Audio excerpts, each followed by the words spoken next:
Hey guys and welcome back to my channel. This is part 1 of what if Naruto became a demon king and got a harem. Before we begin, don't forget to like, share and subscribe, and also go and support the author, link in description.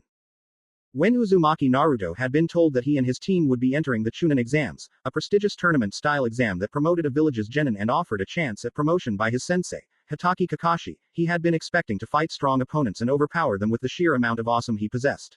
He would beat the crap out of every team that came his way, he would kick ass, take names and get promoted. Then Sakura-chan would realize that Sasuke Tem was nothing more than a loser with a big clan name and fall in love with him, and soon after that the old man would name him Hokage.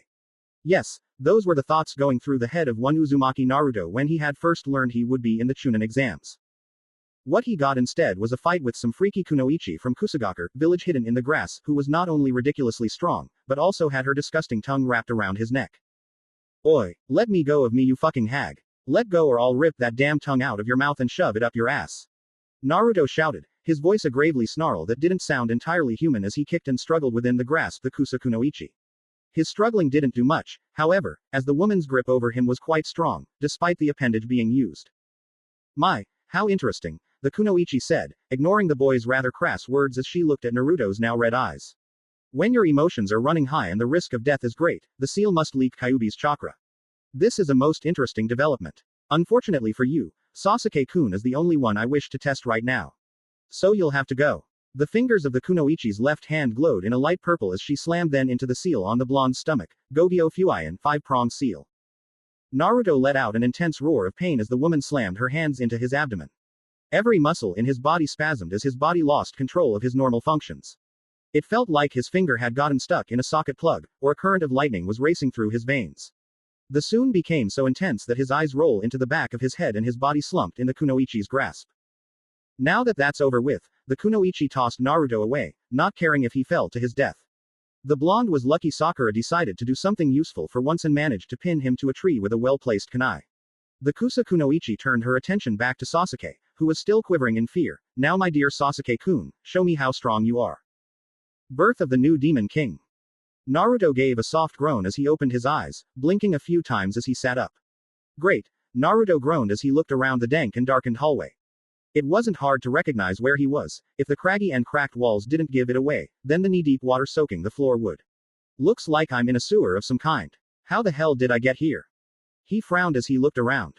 This place looked nothing like the sewers of Konoha, and he had traveled those sewers many times to escape the occasional drunk who wanted revenge against the Kyuubi brat. The main difference he noticed were the pipes that were traveling along and through the walls and ceiling. They were glowing blue. He absently wondered what the hell was in those pipes to make them glow blue. His thoughts were derailed when his eyes saw that one lone pipe was red. Standing up, he began walking down the hall, following the red pipe, which was the only one that traveled down the hall. When he came out, he found himself standing in front of a gate, a very large gate, nearly 20 times his size and with fairly large steel bars. In the middle was a large piece of paper with the kanji for Fuian, seal, on it. However, it was, surprisingly enough, not the gate that got his attention, but instead the two people that were standing near the gate. The first was a man with long whitish blonde hair that went down to his back in a strand of messy spikes. His clothes consisted of a yellow headband, a yellow obi sash, and white pants. He was not wearing any shirt, allowing Naruto to see that the man was fucking ripped, lean, hard muscles compacted on his frame, giving him a look that spoke of both immense and power and overwhelming speed. His face twisted into a smirk as he saw Naruto. The second figure was that of a young teenage girl maybe 4 years older than Naruto, kneeling before this man in a bow of submission just behind the cage. She had long red hair with streaks of gold that were highlighted in it. Her long locks went into 9 ornate braids that reached her lower back. 2 bangs framed a face that was beyond perfect, a slight mixture between oval and heart-shaped.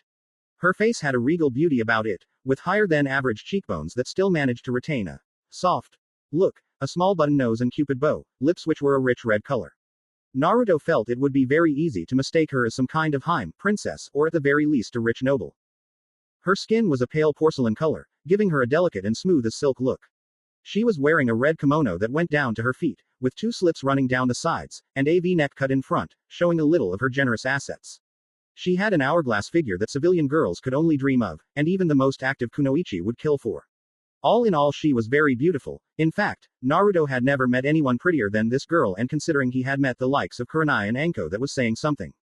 However, the most notable features on the girl were the 9 fox tails laying limply behind her. The man prodded the woman who was kneeling and turned her attention towards the blonde. Naruto saw the woman's eyes were a deep and intoxicating color of red with black slits running down the middle. He also took note of the shame that was currently written all over her face. Absently, he wondered just how he could read her face so well, but didn't dwell on the thought for long. As Naruto walked up to them, the man grinned. "I'm pleased to see you, Gaki. I had been hoping we would meet soon. But that damn seal kept getting in the way." At the word seal, Naruto stopped walking. He looked at the man for several seconds, before turning his gaze onto the woman. He looked back at the cage, specifically the seal, before things managed to click together for him. "You're the Kyuubi, aren't you?" Naruto asked, turning his eyes back towards the woman. He did not know how he knew this, well, aside from the 9 tails giving her away. However, Naruto would have normally not noticed those details right away, despite how glaringly obvious they were. Yet even as he wondered over his new sense of observation, he could feel that something inside of him was different than the few moments before he had come to wherever he was.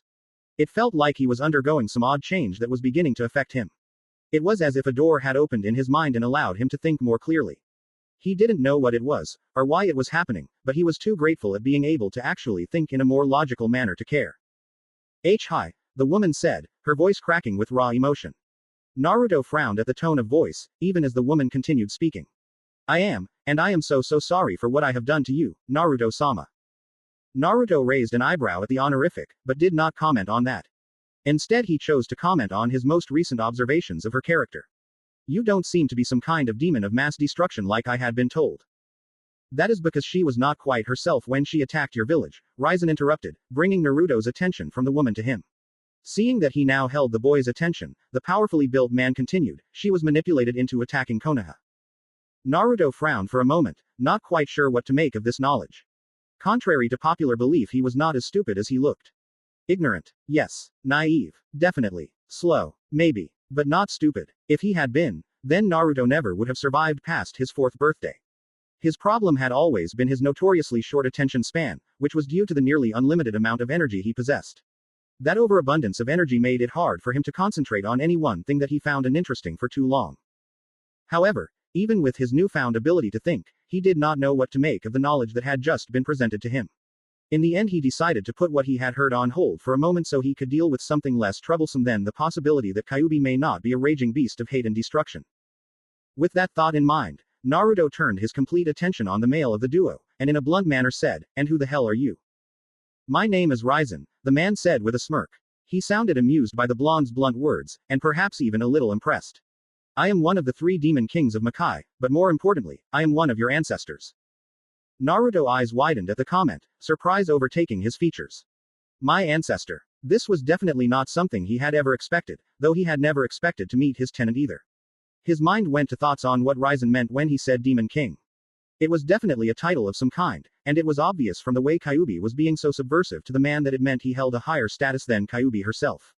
Did that mean this man was more powerful than the supposed most powerful Biju in existence? Raizen nodded. That's right. You are a direct descendant of me, and I suppose, in a way, my successor. Successor? Naruto asked, confused. So I'm a demon. Had he heard that before coming here, wherever here was, he would have been depressed at the knowledge that he was no longer human. Or had never been human. But even as he felt the small amount of sadness and fear creep into him, he could feel it being squashed by something else inside of him. Something that was changing him. Maybe it was a demon's pride, maybe it was just accepting the inevitable, or maybe his whole outlook on life was being fundamentally shifted to one where he looked on the world and everything in it with apathy. He couldn't say for sure, all he knew was that he didn't particularly care that he was a demon. Well, part demon anyways, answered Raizen, you are my heir. You see, I died around 600 years ago after I had fallen in love with a human. She was a doctor and had nursed me back to health after I had been injured. After that I promised never to eat another human again. Wait a minute, Naruto screamed, interrupting the man as an old part of him came to the fore. The incredibly stupid part that often put its foot in his mouth. What do you mean you ate humans? The thought of killing didn't bother him like it probably should have. Indeed, while Naruto had never thought about killing before, and it had even repulsed him when he had learned how closely entwined death was with being a shinobi during the mission to Nami no Kuni, the thought of killing humans now didn't bother him at all anymore. It was just another one of those changes he was likely undergoing.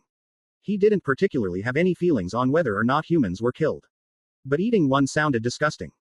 Stop yelling, damn it. Raizen yelled back. Yes, I ate humans. I could not gain sustenance from anything else, they were my source of food and strength. However, after I fell in love, I vowed not to, and in the end, I died. So how are you here then?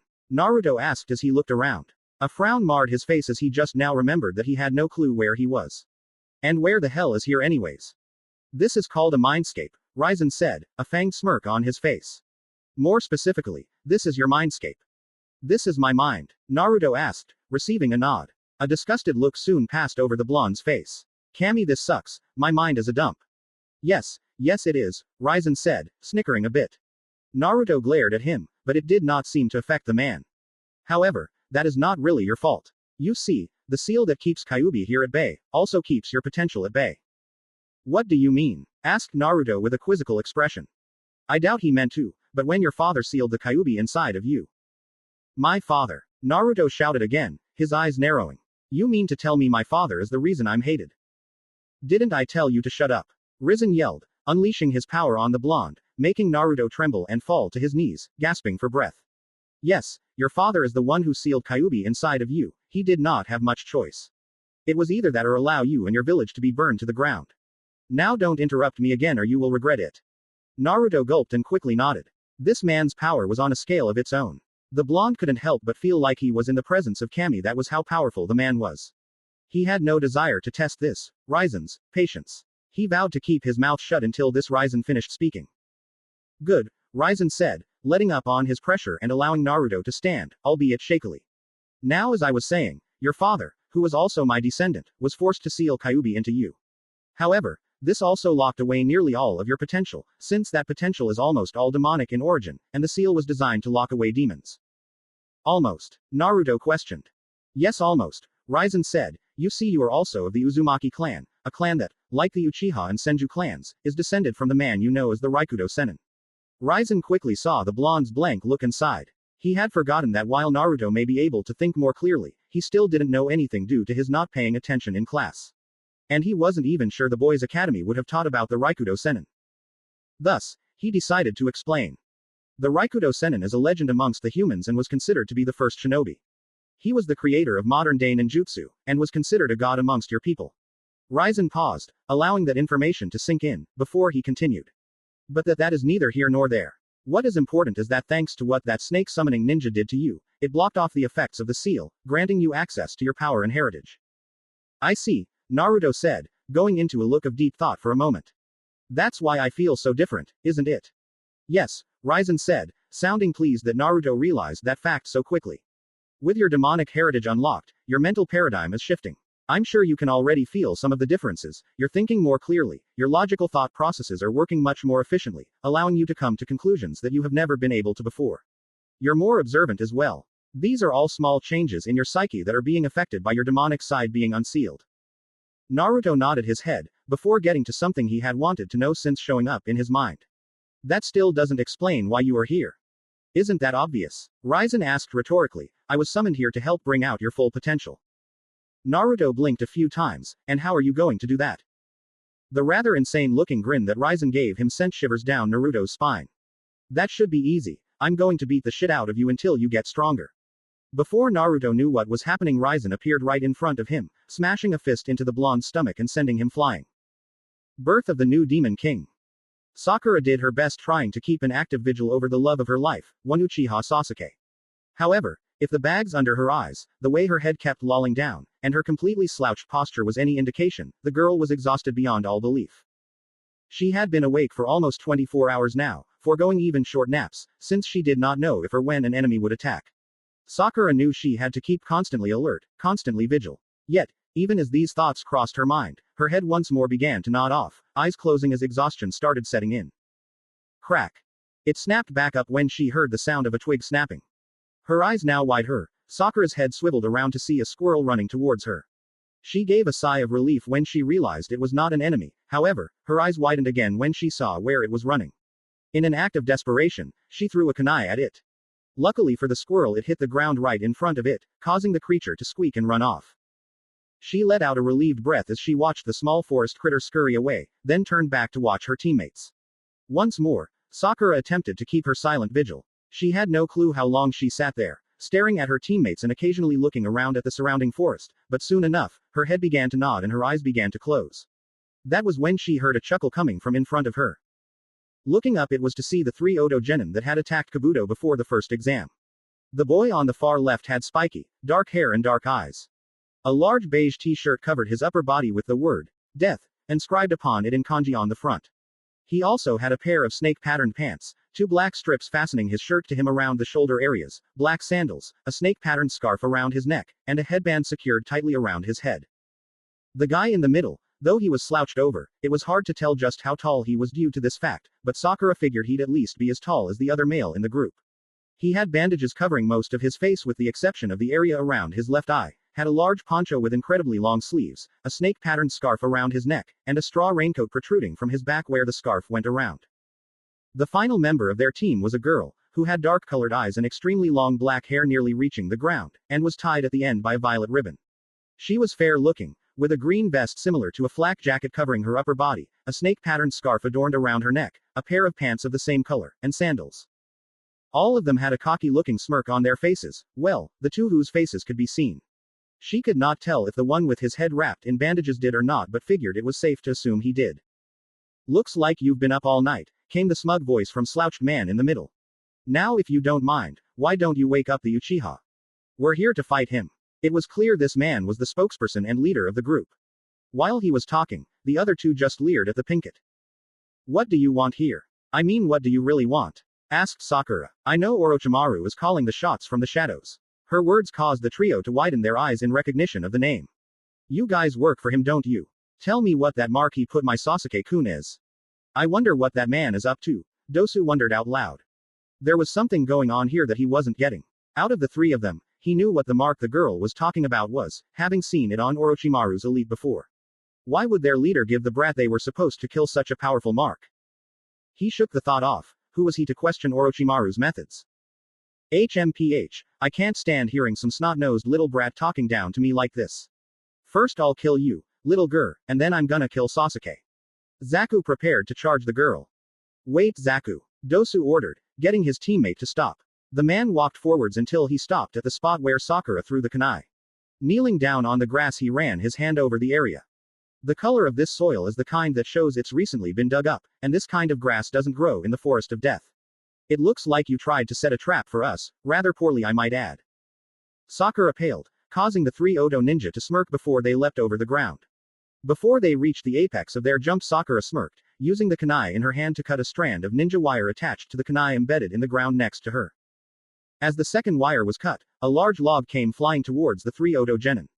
While the three Odo ninja were slightly surprised at the second trap, it wasn't so surprising that they couldn't do anything to defend themselves.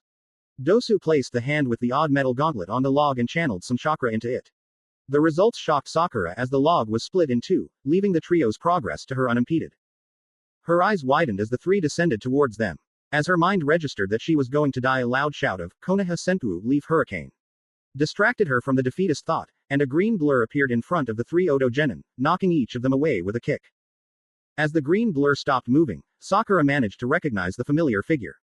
Lee, she thought, confused. She remembered how he had fought and defeated Sasuke before the first stage of the exams. Why would he help her? Who the hell are you? Zaku shouted as he stood up and rubbed his sore cheek. I am Konoha's beautiful green beast, Rock Lee, proclaimed the bowl-cut, spandex-wearing genin. Lee, what are you doing here? Asked a bewildered Sakura. The boy looked back at her and grinned. I will always appear whenever you are in danger, Sakura-san. He reached over towards his shoulder and gently grabbed the squirrel sitting on it, before setting the woodland creature on the ground. It's all thanks to you, little guy. Sakura gave the boy a smile. She may not like him, but at least he was doing something to protect her. Thank you, Lee. Lee gave her a thumbs up before turning to the Odo genin. I said it once before, I'll protect you, till the day I die. Dosu eyed the green-clad genin wearily. He knew better than to judge the boy because of his terrible fashion sense. That speed he had shown proved he was good. No matter how good he is, he's no match for all three of us, Dosu thought as he began to advance towards Lee. Darting forward, Dosu uncovered the odd gauntlet he was wearing, rearing his fist back to strike at the genin. Much to his shock, said boy waited until he was halfway there before slamming his hands into the ground and pulling out a large chunk of rock and dirt. Dosu's arm hit the rocks, causing it to explode. While I have not seen you fight, I remember seeing you use that strange gauntlet against Kabuto-san, Lee stated calmly. Because I don't know what it does, logic dictates that I shouldn't let you hit me with it. Dosu narrowed his one good eye as he landed on the ground before rushing back towards the Konoha genin. Lee waited for his opponent to calmly, and when Dosu was in range struck out with a right-left combination. The right fist was blocked but the left happened too fast for Dosu to see it until it was too late. Dosu stumbled back and was then kicked in the ribs and went flying back a ways. Grunting, he got back up and was forced to jump out of the way when Lee sent a punch at him that was strong enough to make a crater when it hit the ground. Lee stood back up and faced Dosu, who came back at him. Dosu swung at Lee with the arm that did not have the gauntlet attached to it. Lee blocked the arm, grabbed onto his as he threw his opponent into a tree, leaving a small impression. Dosu narrowed his visible eye as he pushed himself out of the impression he was in before charging at Lee again. Realizing that straightforward tactics wouldn't work, he decided a little deception was in order. Coming in, Dosu made a feint with a high punch. When Lee moved to block him, he switched attacks and came in with a kick that caught Lee unawares. By the time Lee had recovered, Dosu was nowhere to be seen. A kick to the back of his head sent Lee stumbling forward before he felt a hand grip his leg and toss him into the air, then slam him into the ground. Lee got back to his feet and searched for Dosu. As he did, he felt a presence behind and saw Dosu coming in with his gauntlet-covered fist reared back. "I am sorry, Guy-sensei, but I must use that jutsu," thought Lee as he unwound his bandages. As Dosu got within striking range, Lee disappeared from view before appearing below him and kicking the Odo genin in the chin, hard. As Dosu soared into the air, Lee appeared behind him, wrapping the mummified genin in his bandages. Then Lee started to spin, slowly at first, but it gradually picked up more and more speed until the pair looked like a drill plummeting to the earth. "Oh shit," Zaku shouted as he saw the speeding drill that was Lee and Dosu. "There's no way Dosu can survive something like this." The spiky-haired Odo genin began running through a quick series of hand seals, ending on the monkey seal. "Take this, Omit Renge, hidden Lotsu," yelled Lee as he released his hold on Dosu. Just as he was about to hit the ground, Zaku slammed a hands into the ground and sent a wave of air towards the spot Dosu was about to hit. A few seconds later, Dosu hit the ground head first, implanting himself into it with a little over half his body sticking up. With a few wiggles and grunts, Dosu got himself out of the ground and stood back up, no worse for wear. "That actually would have killed me had Zaku not softened the ground for my fall," Dosu said as he looked at his now tired out opponent. "I am impossible," Lee muttered as he fell to the ground, his muscles having torn from using his jutsu.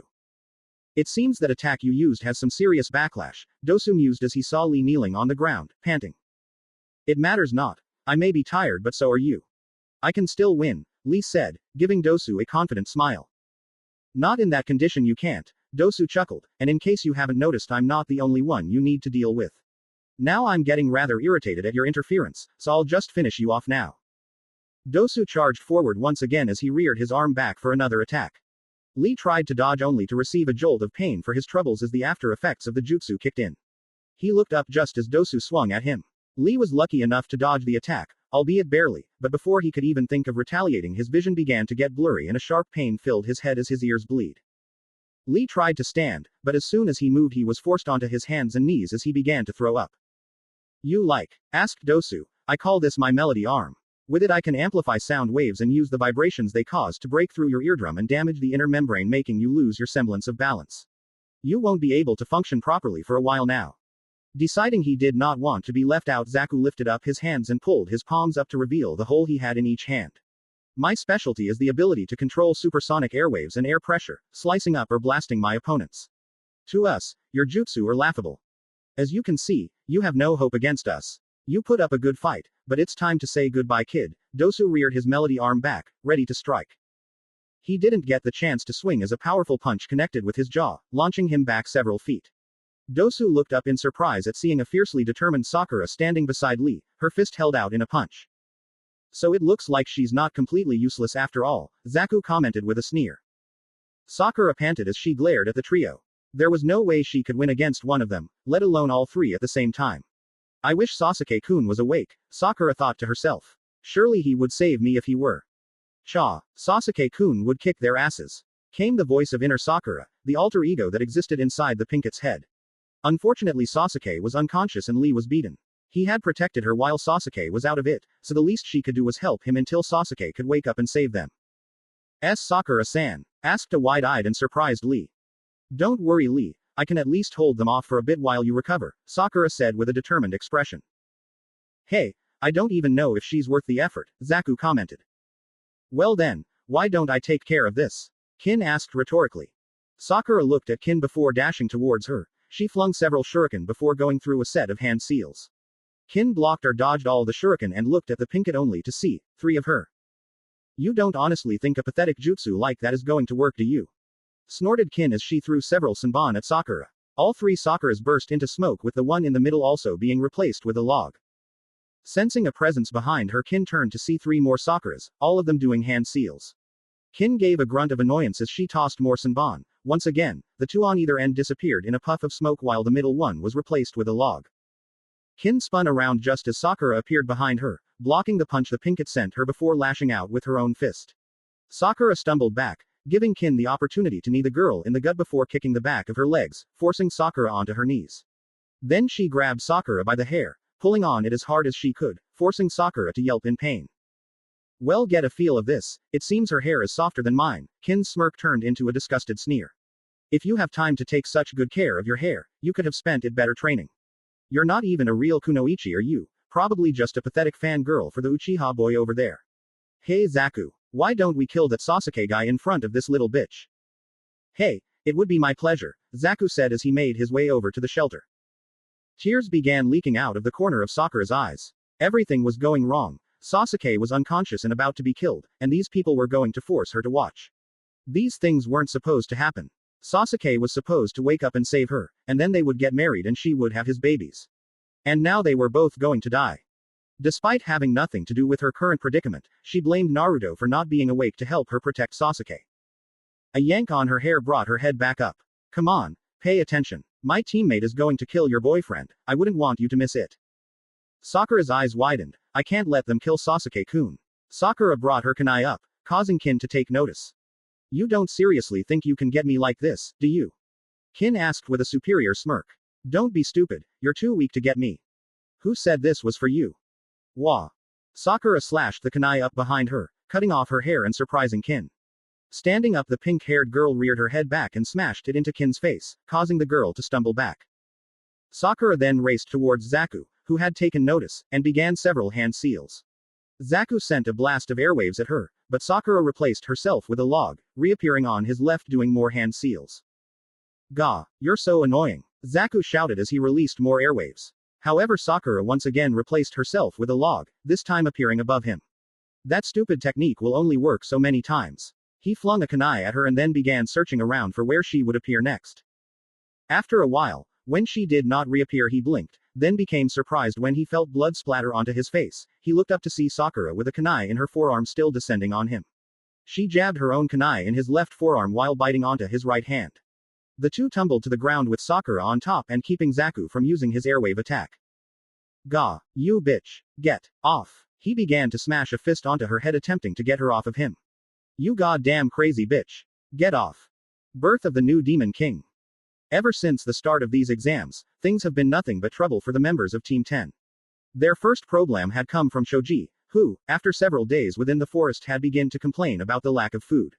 Thus, Ino had been forced to bully Shikamaru into catching some fish. The second problem had come from the task itself, namely, they hadn't been able to get the other scroll they needed. It hadn't helped that the few teams they had run into had been way too strong for them, and the only time they had run into a single ninja, it just had to be last year's Rookie of the Year. And that was a guy Shikamaru wouldn't face on his best day. Needless to say, the whole thing was very troublesome. If that wasn't enough, and these exams hadn't already gone pear-shaped, the three of them had run into the most troublesome situation to date. Shoji, Ino and Shikamaru had just been minding their own business, trying to find some weaklings they could get a scroll from, when they had stumbled on the scene and watched in horror as one of the people they knew from the academy was getting her face beaten in. What do you want to do, Ino? Asked Shikamaru, for once his voice not sounding lazy. It was troublesome, but much as he just wanted to watch the clouds or go to sleep, now was not the time. Ino bit her lip as she remained silent. She didn't know what to do. A part of her wanted to help her former friend. She could still remember how she first met Sakura. The Pinkett had been getting picked on by Amy, a former classmate of theirs that had failed to graduate. She had helped chase them away, then discovered they had been making fun of Sakura for her large forehead. Ino could still remember the day she had given Sakura the red ribbon she had used to wear back at the academy, claiming that if she made a big deal of her forehead, then others would simply make more fun of her. They had been best friends up to that point, until Sasuke had come along. It had been 6 months into the academy when Sakura had given her back the ribbon she had given the Pinkett as a sign of their friendship, claiming that they were rivals from now on for Sasuke's affection. To this day, she and Ino were still enemies. And yet at the same time. Ino, Shikamaru said, snapping the blonde from her funk. She looked over at her lazy teammate to see the serious expression on his face. She's your friend, isn't she? Didn't you two know each other really well in the academy? Ino looked at Shikamaru, before looking back at Sakura, who was still taking a beating. A determined expression came onto Ino's face as she stood up. Let's get out of here. Birth of the new Demon King. After bashing Sakura in the face several dozen more times, Zaku finally managed to pry the girl off. The girl had been pretty damn tenacious, hanging on like a pit bull once it got its hands, or teeth as they were, a bone. Zaku had lost count of the number of times he'd pounded his fist into the girl's head, but the last one finally managed to dislodge her. As Sakura was sent sprawling to the ground, he stood up, a scowl on his face as he glared down on her. Damn bitch, Zaku growled, anger and hatred permeating his voice. I'm gonna blow you away, you little cunt. The Oto Genin's hands were quick to come up, the blowholes within his appendages practically humming with chakra. He was just about to blow her to oblivion when Team 10 appeared, Shikamaru on the left, Ino in the middle, and Choji sitting on his hand on the right. It became clear that only Shikamaru and Ino had come willingly, because Shikamaru was holding onto Choji's scarf, having obviously dragged the larger boy with him.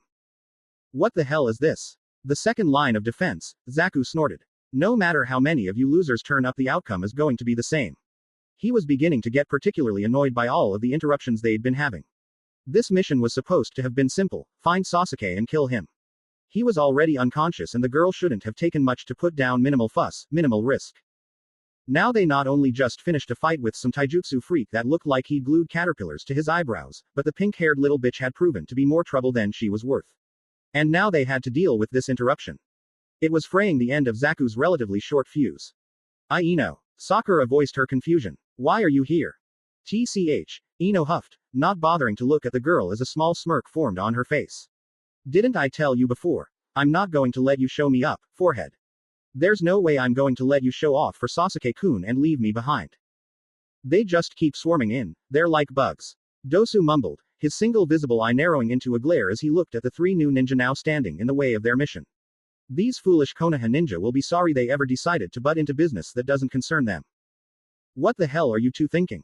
Choji hissed. These guys are too dangerous. Choji knew that out of all the teams theirs was likely the weakest. While Shikamaru had never outright said it, he knew enough about his lazy friend to read between the lines. All one had to do was look at the facts. They had the laziest jonin in Konoha, who preferred playing shogi to teaching. Shikamaru never trained, preferring to either watch the clouds or play shogi with Asuma. He himself was always eating while watching the clouds or watching Shikamaru play shogi. And Ino either only complained, fawned over Sasuke, or talked about how she would beat Sakura, which often involved Sasuke. It was made worse because each of them only knew one of their clan techniques. Shikamaru was too lazy to learn any more. Ino was too busy being a fangirl. And Choji was always too busy eating to learn. The facts were they had nothing over this team, if what they had seen so far was any indication. He was snapped out of his thoughts when Shikamaru spoke up. It's troublesome, but we have to do this. Now that Ino's shown herself, we men can't just run away. Sorry I got you two involved, Ino apologized. But we are a three-man team, we do everything together. Meh, whatever happens, happens, Shikamaru shrugged, we'll find a way to deal with this.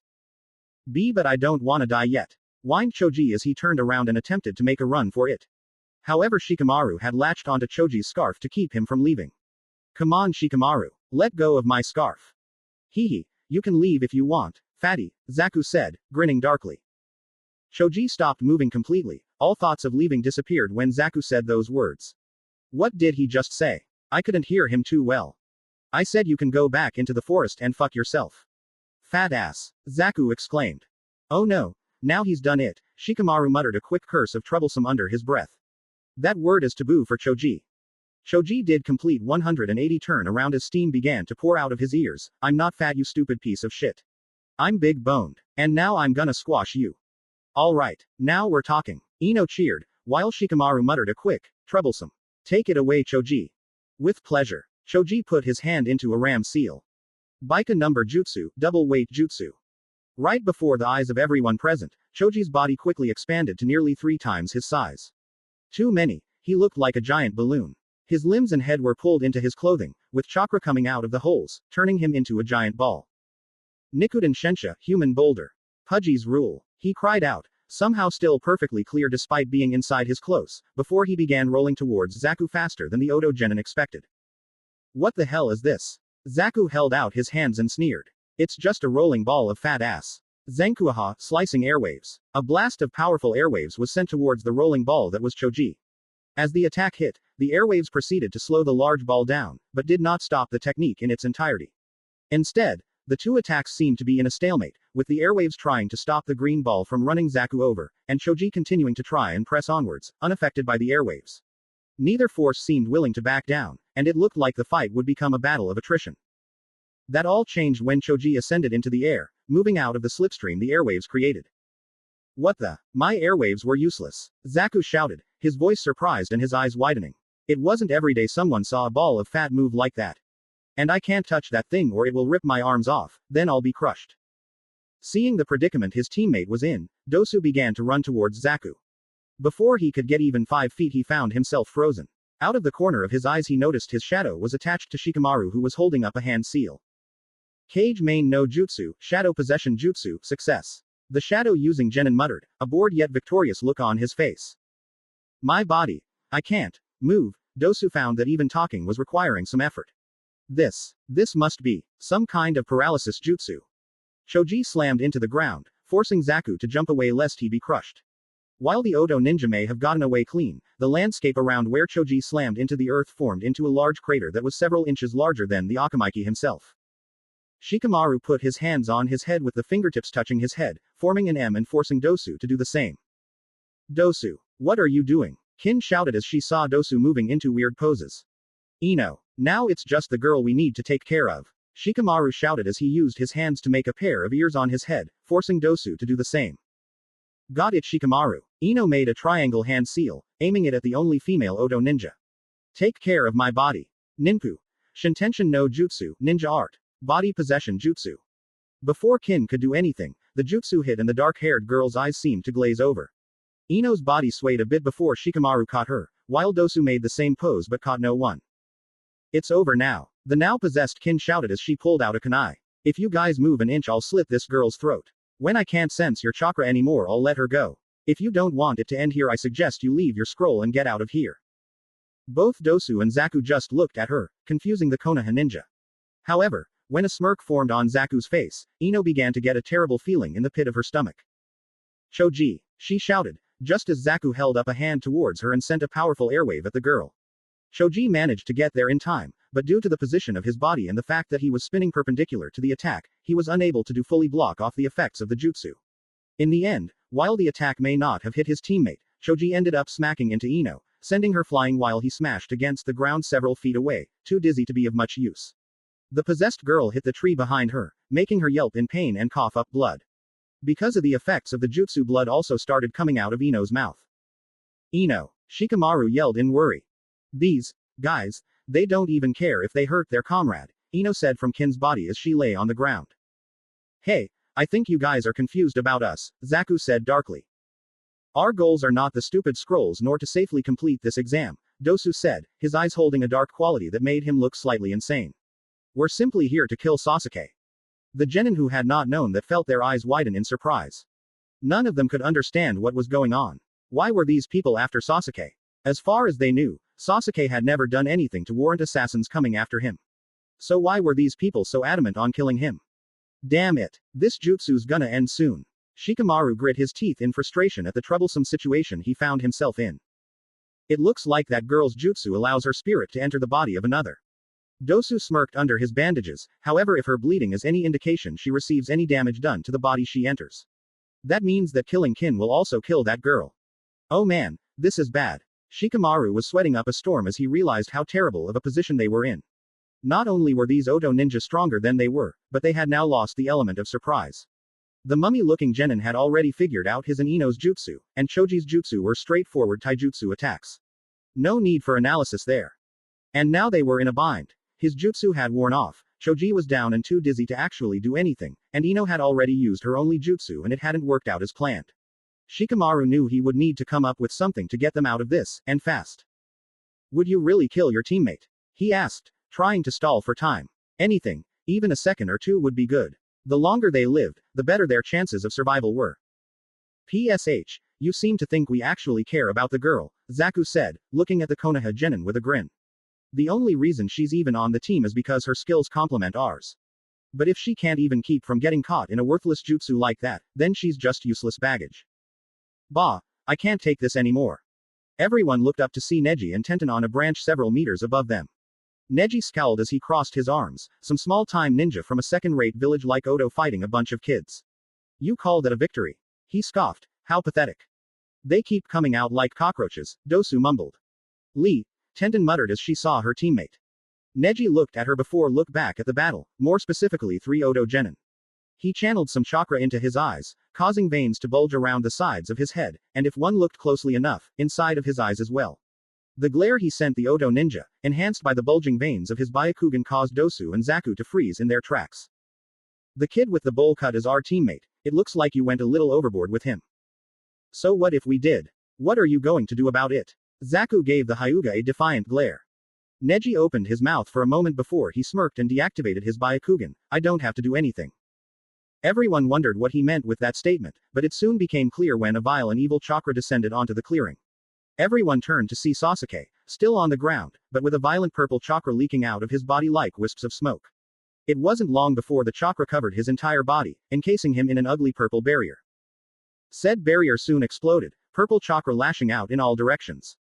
Sasuke was standing, his legs spread out, the upper half of his body slouched down in a slightly feral position.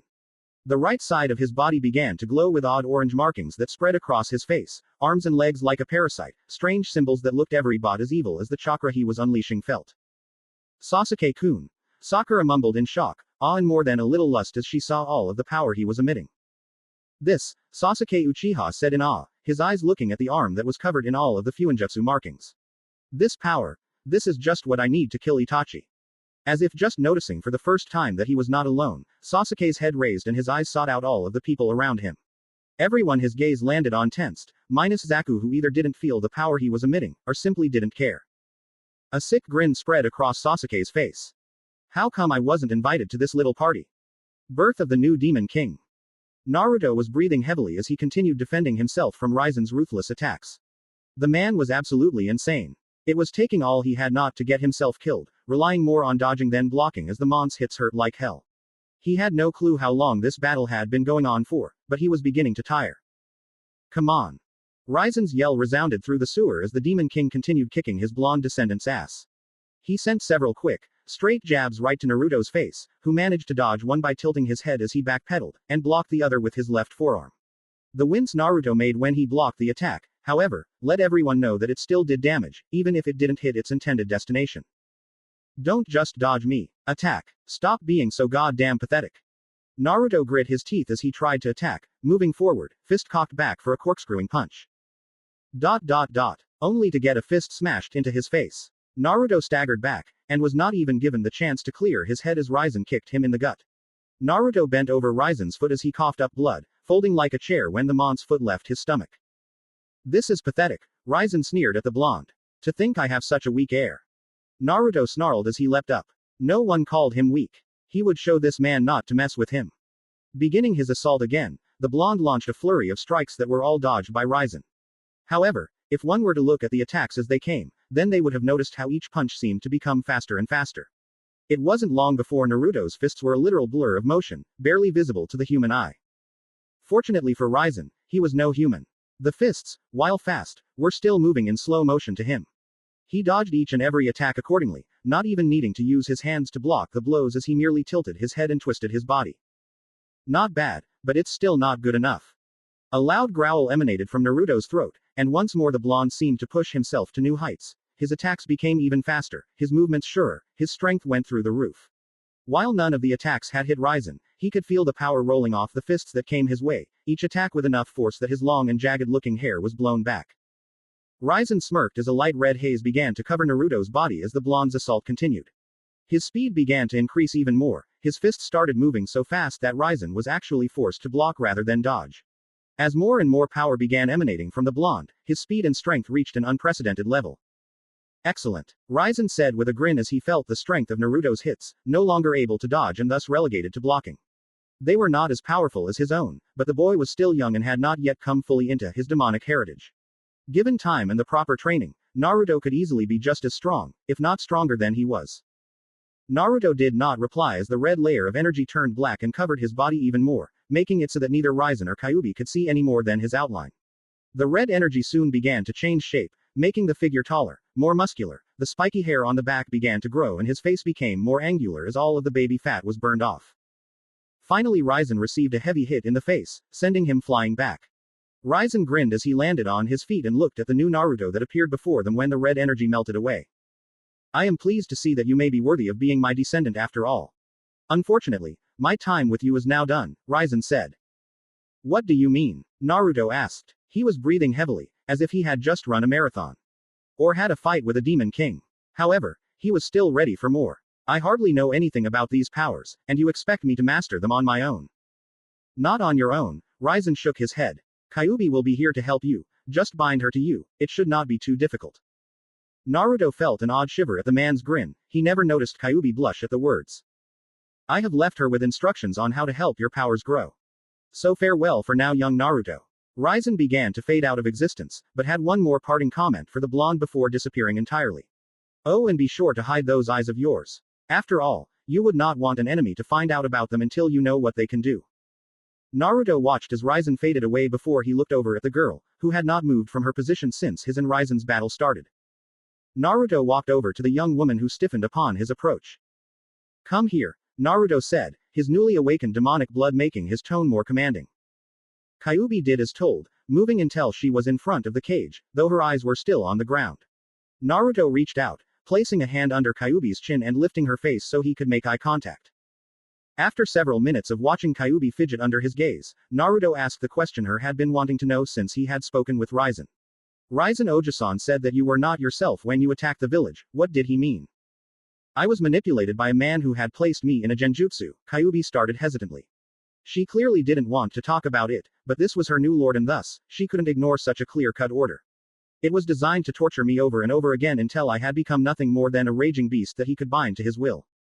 You don't seem like the type to fall for a simple illusion, Naruto commented with a frown. I had been told Kitsune were masters of illusions. We are. The reason I fell to this mon's abilities was because I. Yes, Naruto asked when Kyuubi stopped talking. Kyuubi sighed as she realized it would be best to get this out of the way with. The reason I was susceptible to that man's illusions was because of how I was attacked. The first time he brought me under his control, he had summoned me to this plane by surprise and I had no time to actually resist him. The second time he managed to control me was because at the time I had been trying to escape from your mother.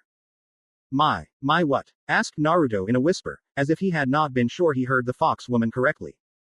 Your mother, Naruto-sama, Kyuubi said, looking away, clearly uncomfortable. It's obvious you don't know, but you are not my first Jinchuriki. I have had two before you. The first was Uzumaki Mito, the wife of the Shadaime Hokage who sealed me within herself during the first time I had been controlled. My second host was Uzumaki Kushina, your mother. I see. Naruto closed his eyes as he processed that information. It was hard to believe but her words made sense. From what he had heard the Kyuubi appeared out of nowhere, and without warning as it began attacking the unprepared village of Konoha. Most of the academy students had just accepted the knowledge without question, but Naruto had always questioned how the Kyuubi had managed to kill so many of the village's civilians. One would have thought that if the Kyuubi had been coming to Konoha, the village would have prepared, or even abandoned the village to rebuild at a later time. Which meant Kyuubi had appeared without warning, and done so close enough to Konoha that she was able to attack immediately after appearing. He wasn't quite sure what to think about this new information, he wasn't even sure he wanted to think about it. Deciding it would be better to know more, he asked, so what happened? Because of the rarity of Jinchuriki this isn't common knowledge, Kyuubi began. But there is a point when a female Jinchuriki's seal weakens to the point where a Biju can escape, when she is in childbirth. Naruto's eyes snapped open at those words and Kyuubi flinched under his cold gaze. Despite the slight fear she gained from his new power that was far beyond her, she continued. I hadn't realized that at the time, all I knew was that the seal was weakening and I wanted out. I tried to break out of the seal, but someone, your father I think, was keeping the seal from breaking. However, sometime during my struggle, the resistance on the seal stopped. The next thing I knew was coming out of the seal. I had thought I was free, but then I ran into that man. The man who used me, manipulated me and turned me into his plaything.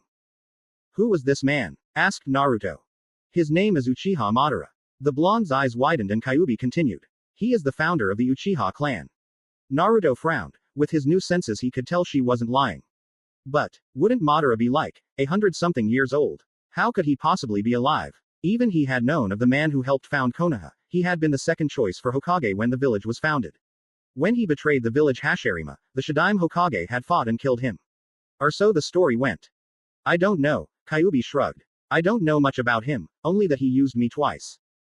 With everything he had learned, Naruto decided to withhold his judgment over Kyuubi until he could process it all.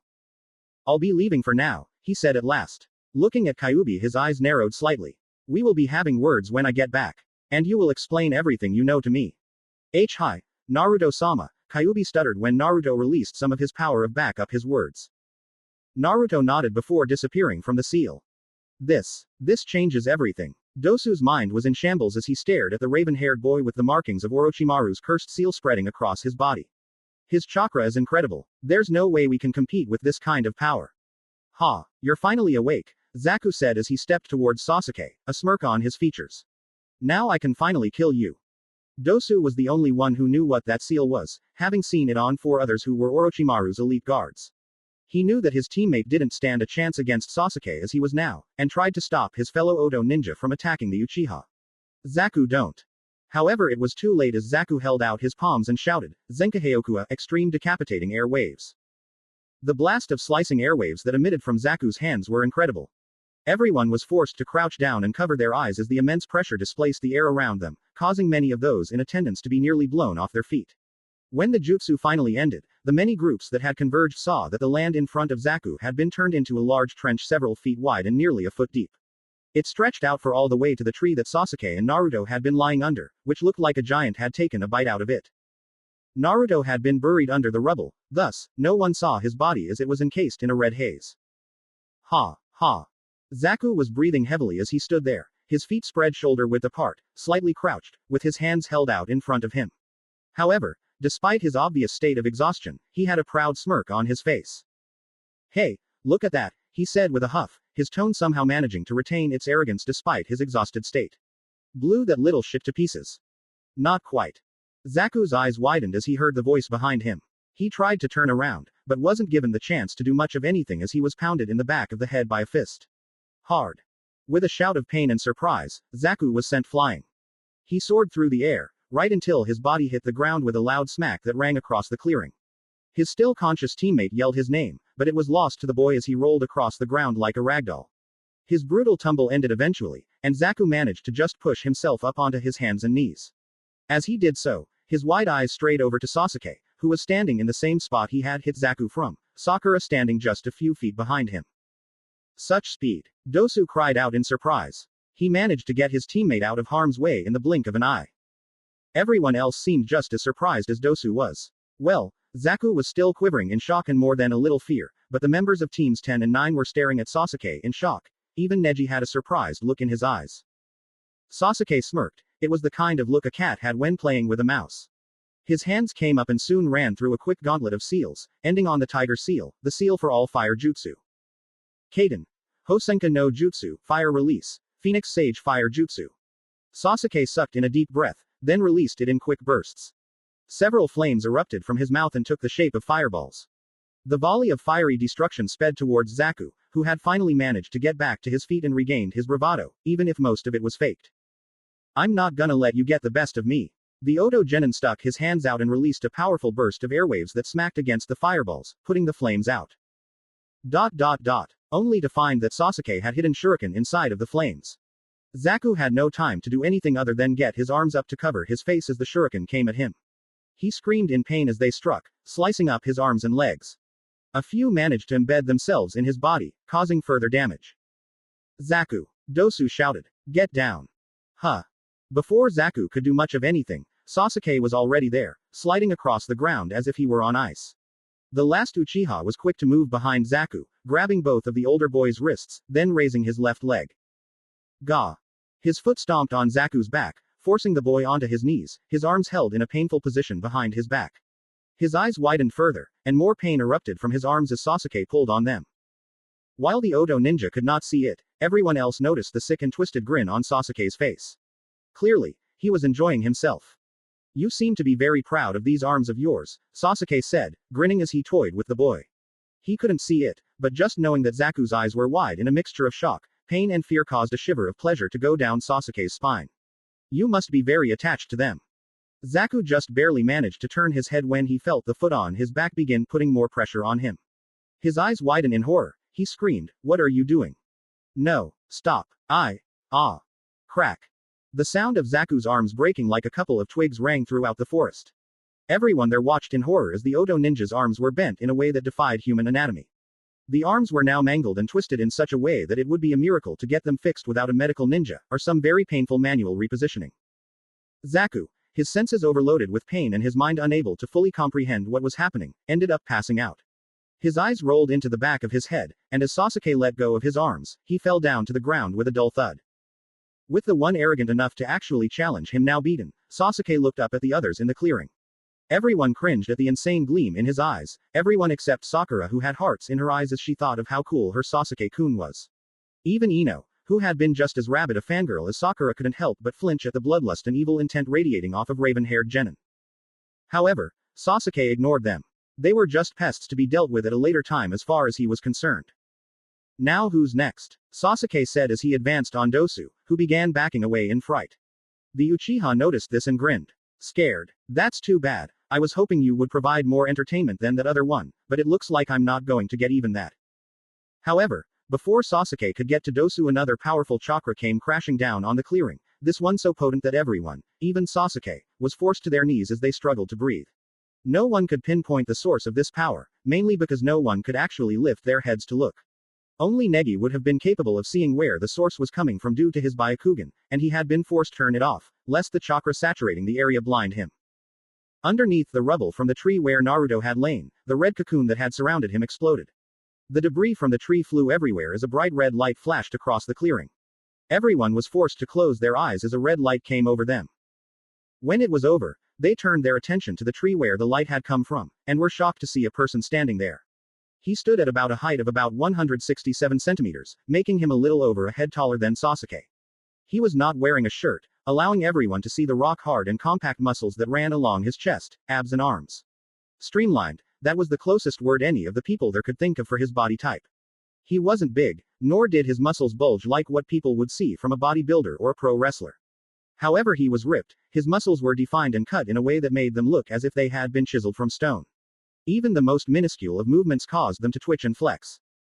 His pants, which were straining against the man's muscles, were a bright and obnoxious orange that very few people would be caught dead wearing.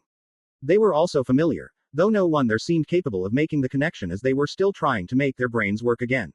He had on blue shinobi sandals and a Konoha headband wrapped around his head, keeping his waist-long mane of spiky golden blonde hair out of his face, allowing them to see a pair of deep blue eyes. His face was lean, masculine, with a well-defined jawline. The only oddity to his features, which really did nothing to detract from his image, were the small pair of fang-like canines jutting from his upper lip. Had the situation not been so serious, both Ino, and quite possibly even Tenten, would have likely creamed themselves from just looking at the man's face and body. He had the kind of looks that seemed almost divine, like someone had seen God and decided to chisel out his features in stone. Any woman that saw him would claim the man embodied perfection. The blonde man walked out of the large hole he had made in the tree and looked around, eyeing each of the people there. I wonder what the hell is going on here? The man questioned in a deep voice, though it was clear the man was talking to himself. He did not seem particularly concerned about the situation he was in. If anything, he seemed amused. Sasuke looked at the man who was radiating power like beacon with jealousy. This man's power was even stronger than the one he was using. That power should be his. Who the hell are you?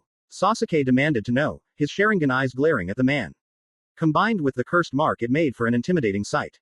The before him did not seem fazed in the slightest. Instead of cowering like most would have, he smirked. I'm surprised you don't recognize me, Tem. It hurts to know that my own teammate can't even figure out who I am.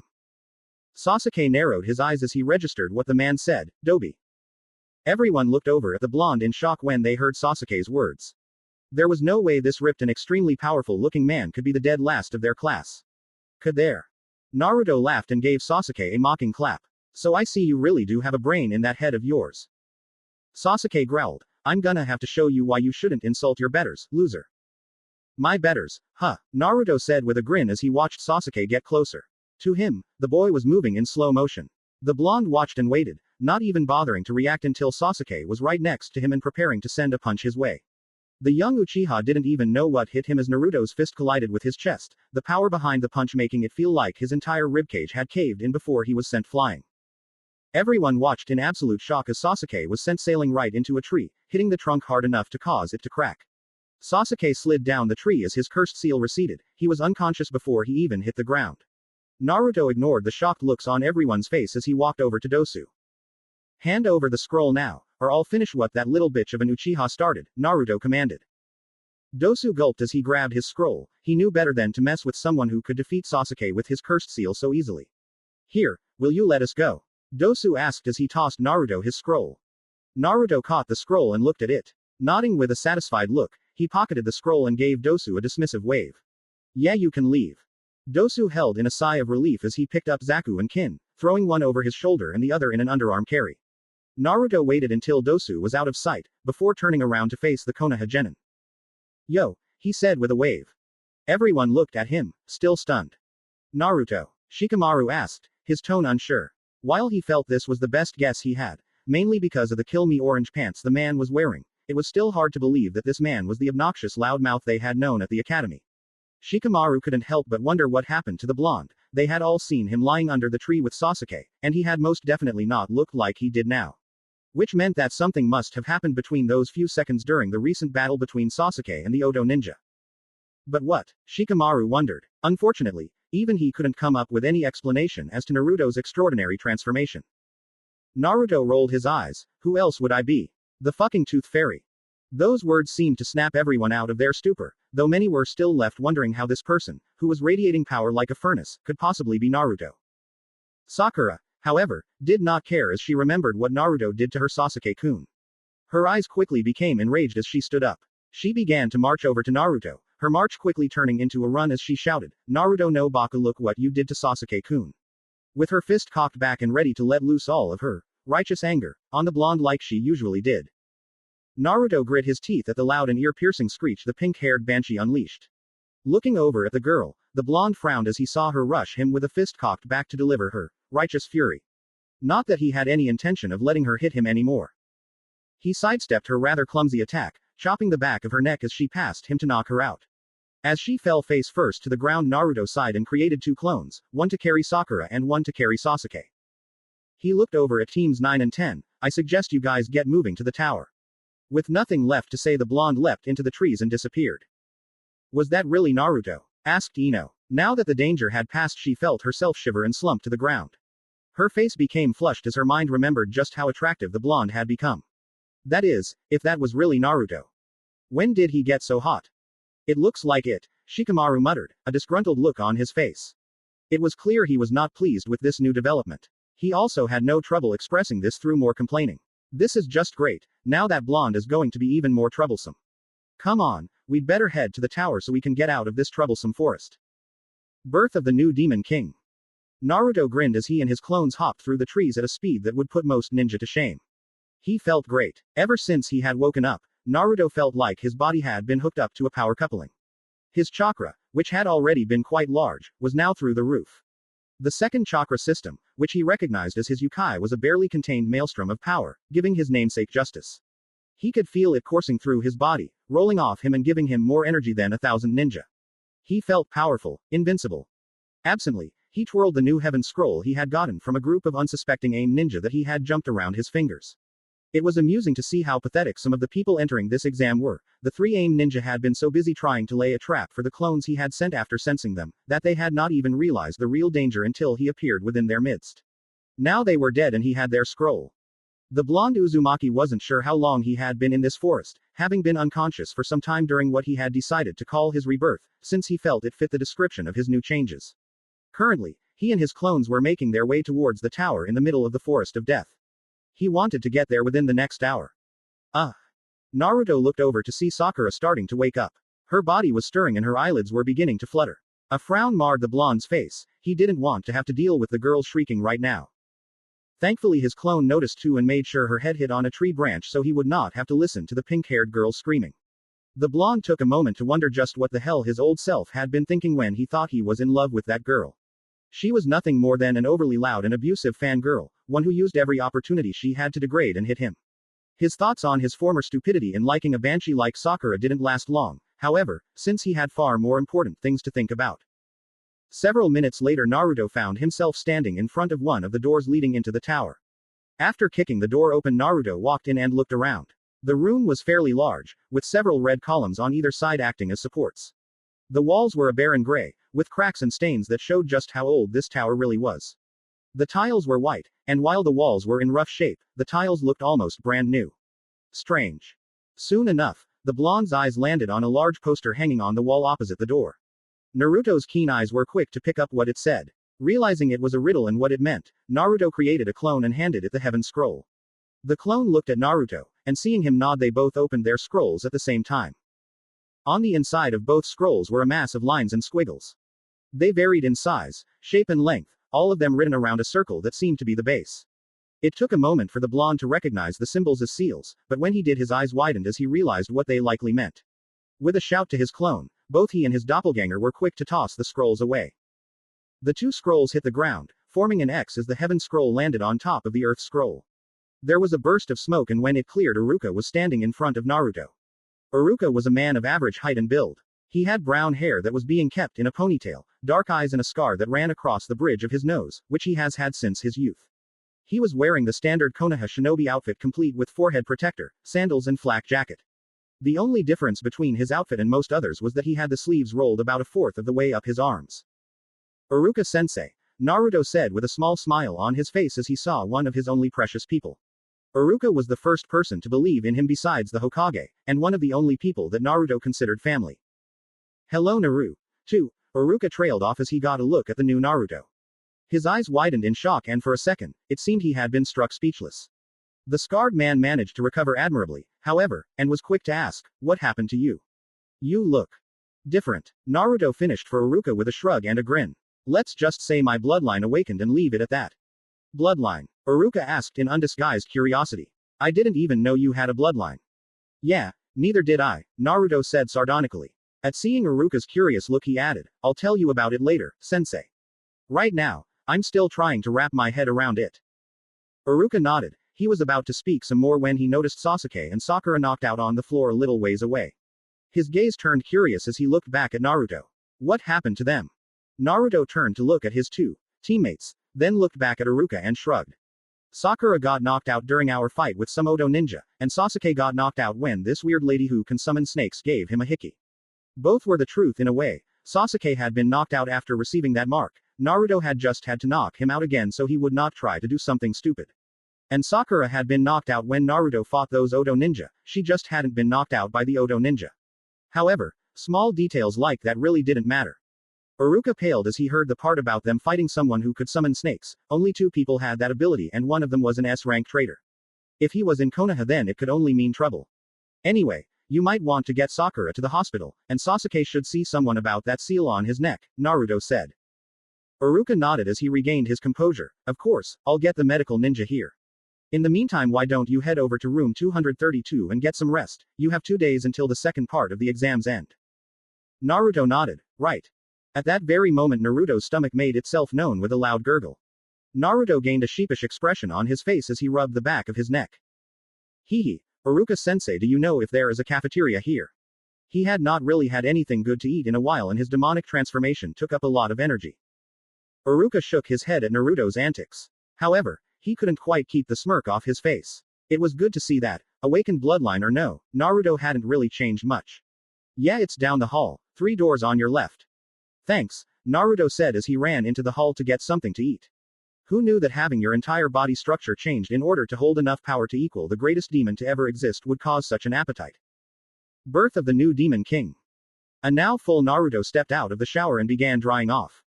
The first thing he had done upon finishing his conversation with Iruka was head over to the cafeteria and scarf down as much food as humanly, or is that demonically possible? He was glad no one else had been there at the time, with most teams still outside in the forest of death, and the few teams that had made it likely resting. Naruto didn't want any of the other squads to know about his transformation yet. Naruto walked over to the mirror near the sink, wiping away the steam on it so he could see his face. Or more specifically his eyes, both the iris and sclera were a deep blue. Moving outwards from the center were concentric silver rings that spread out in a ripple pattern. Kyuubi had told him this was the Renegade, the most legendary of the three great Dujutsu and was rumored to be the progenitor for all Dujutsu. Whether that was true or not Naruto didn't know, but he did know the man who had created ninjutsu had these eyes. Though his were apparently different than the one that the Raikudo Sennin had. According to Kyuubi, the Renegade was supposed to be gray with purple rings. She had told him that the differences in color was likely due to his demonic heritage mixing with the Dujutsu, which also likely meant he would have some different powers than the original Renegade. He shook his head of these thoughts, not really interested in how he got it. Though he did make a note to himself to test his eyes abilities when the second stage ended. Walking out of the bathroom, Naruto entered the bedroom where he grabbed his boxers and pants and put them on. The room only had a single bed, due to it being a one-person bedroom. He had decided that he didn't want to sleep with his two teammates when they got out of wherever they were, and thus had found his own room. The last thing he needed was for the Banshee to start yelling at him, or the Uchiha to annoy him enough that he would kill the brat in a fit of rage and lose his chance of becoming a Chunin. Sitting down, Naruto took up a meditative position and began focusing some of Kyuubi's chakra to his eyes. Naruto used a minor kitsune illusion to make them appear their standard blue color. Only other kitsune would be able to see through the illusion, and those with the Mangekyo Sharingan would be able to tell there was an illusion over his eyes. Or so Kyuubi had told him when she taught him the jutsu. Naruto created a shadow clone, and as soon as it appeared it took out a brush and ink and began to write seals along the wall for privacy. Most would probably be surprised that Naruto knew anything about the art of fuinjutsu. However, ever since he learned Kyuubi was sealed inside of him, he felt it would be a good idea to learn them. That way if anything happened to his seal, he would be able to do something about it. The blonde wasn't very far along in seals yet though, only being capable of making basic and a few moderately difficult seals. But he was getting there. With that done, Naruto entered the seal to speak with Kyuubi. Birth of the new Demon King. Naruto opened his eyes and walked through the cage, where Kyuubi was waiting in a kneeled posture with her head bowed in submission. What is it you wish of me, Naruto-sama? Kyuubi asked. Naruto resisted the urge to groan. First I want you to drop the sama. Crap, I hate titles, just call me Naruto. Kyuubi looked up at him with something akin to shock, but before she could speak Naruto started talking again. The second thing you could do is stop bowing to me. I have yet to actually do anything seriously worthwhile that would call for such a show of respect. I can't do either of those, Naruto-sama, Kyuubi responded with a shake of her head. Not only are you the descendant of Raizen, the most powerful of the three demon kings. And I couldn't care less, Naruto interrupted. Until I prove myself worthy of being Raizen Ojisan's heir, you will not call me Naruto-sama. I cannot do that, Naruto-sama, the red-headed demoness said again. You may not feel as if you have earned it, but the fact is that you are Raizen-sama's heir. Anything less than giving you the utmost respect is unbecoming of a demon. Naruto growled under his breath. He mumbled a few choice words that Kyuubi only picked up thanks to her enhanced hearing. They weren't very pretty words, and the redhead was unsure whether she should flinch or giggle at the profanities the blonde was spouting. It was so nostalgic. Fine, he ground out at last, breathing out a deep sigh. We'll discuss this later. I didn't come here to talk to you about that anyways. He crossed his arms and looked at Kyuubi, his gaze hardening. You are going to tell me everything you know about my mother, my father and Madara. You will leave nothing out. Right, Kyuubi said. She tried hard not to shiver at his tone and the power he was unleashing. Not only was it slightly frightening, but for a demon like her it was highly arousing. To a demon, power is everything, and those who have power are often the most desirable mates. With his new changes and demonic heritage unlocked, Naruto, like Raizen, was power incarnate. Kyuubi did her best to shake those thoughts off, however, as she knew she was not worthy of Naruto after what happened to him thanks to her. She quickly forced herself to get back on track, even though she had no desire to remember that time. Where to begin? I suppose I should begin with some basic information about myself. Originally, I was a simple member of the Kitsune clan, which are a clan of highly regarded demons in Makai that specialize in illusions and elemental manipulation. During one of my outings to the human world, I was struck by a very powerful chakra. I ended up passing out, and when I woke up I had 9 tails, instead of my 3. What does this have to do with what I asked? Asked Naruto, raising an eyebrow. It sounded like an interesting story, and he would probably want to hear more of it later. But right now, all he wanted was to know about his parents and the night Madara had forced her to attack the village. There is a point, Naruto-sama, Kyuubi said with a placating gesture. I promise. The blonde deliberated for a moment before nodding. Kyuubi continued. When I got back and my family saw my 9 tails, I became the new head of the Kitsune clan. You see, no one else has ever possessed 9 tails. The amount of tails a Kitsune gains is equal to the amount of power they possess, and none had ever gained more than 8. In my clan we have a legend, one that states the Kitsune to gain 9 tails shall become the ultimate power and lead our clan to prosperity. In a way that did happen. With my power I was on par with two of the demon kings of Makai, able to fight them one-on-one and hold my own. Only Ryzen was stronger than me, but he had recognized my power and I had been given a place at his side as his second in command. Life was good for my clan after that, she continued in fond remembrance. Her eyes glazed over slightly and a soft smile touched her lips. Even though Naruto was still slightly angry at her for attacking the village, manipulated or not, he couldn't help but think about just how beautiful she looked right now. Kyuubi was unaware of his thoughts, and thus continued without interruption. I held one of the most prestigious positions and my clan was highly respected by others. However, after Ryzen died my clan was forced to take up the vacuum he filled. We were successful, for a while, but the power gap between Ryzen and myself was vast, and it wasn't long before those seeking to gain power for themselves plotted against us. The two demon kings decided to work together and created an army that marched on our territory. We fought, of course, we fought with everything we had. But in the end, it wasn't enough. Most, if not all of my clan was killed, and I was cast out. I ended up making my way to the human world, where I decided to live until I was able to retake the throne that I had been tasked with guarding. During that time I traveled a lot, never staying in one place for too long. Everything was more or less fine, until he came. The way Kyuubi spat out the word, he, with such vitriol let Naruto know just how much she hated Madara.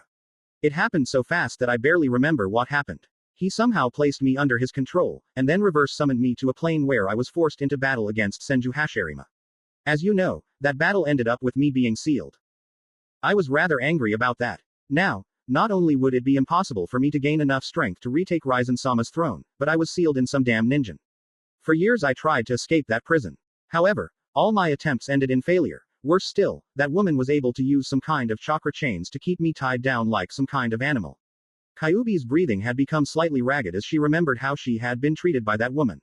Oh, how she hated the looks of pity she had received. Mito hadn't even attempted to realize why she was so angry, just went on assuming she was a dangerous beast with endless hatred. It pissed her off the no end. By this point, there was an aura of red yukai leaking from the red head. Her braided hair was swinging about agitatedly, much like her 9 fox tails were also doing. Realizing she was losing control of her emotions, Kyuubi closed her eyes and took several deep breaths. After a few seconds, she continued. I had hoped that I would be able to escape when she died, but it seemed they realized what would happen and decided they didn't want to lose me. I ended up being sealed inside of your mother when Mito was at the end of her life. I had almost given up hope of escaping when Madara let me loose and, well, you know the rest.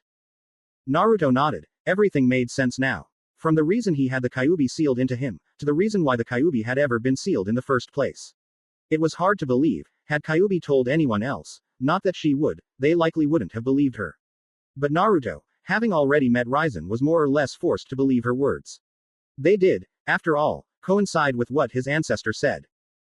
I appreciate you telling me this, he said at last, shaking the lingering thoughts away so he could address the woman in front of him. While I find that a part of this is your fault, here Kyuubi flinched, I find that it is impossible to place all the blame on you. When the redhead turned wide eyes on him, Naruto grinned. Most of these troubles seem to originate from that human, Uchiha Madara. Had he not come, I doubt you would have been sealed. Do not get me wrong though, while I do not blame you for my parents' death, nor do I hold any ill will.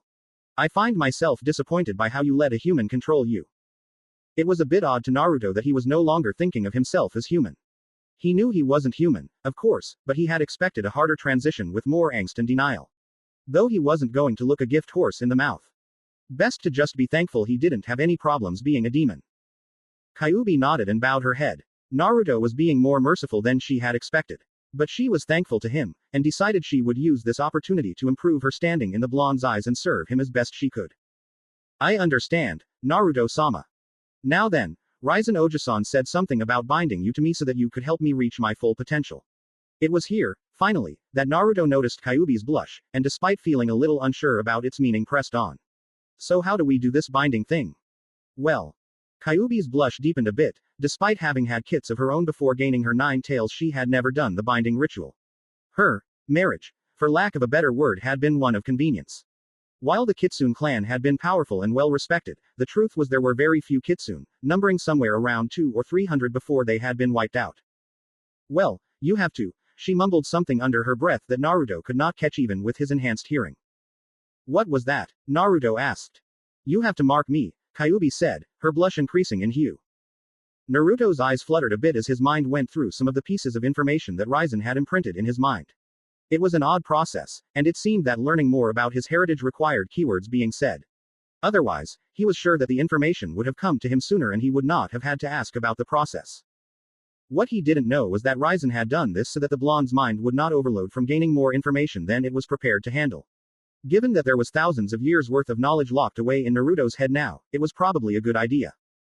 He found what he was looking for, and soon enough, he was blushing as well. Arrow Demon, Naruto muttered. He turned to look at Kyuubi, who squirmed under his gaze. We don't have to do this if you don't want to, he told her. While he had accepted his demon heritage, he wasn't quite sure he was ready to accept binding someone to him like that. Kyuubi shook her head. I really don't mind, Naruto-sama. Naruto raised an eyebrow. You mean to tell me you don't care if I basically mark you as my property? Kyuubi looked down at the ground, gaining a sudden interest in her toes. I have already sworn myself to you, this would not make a difference.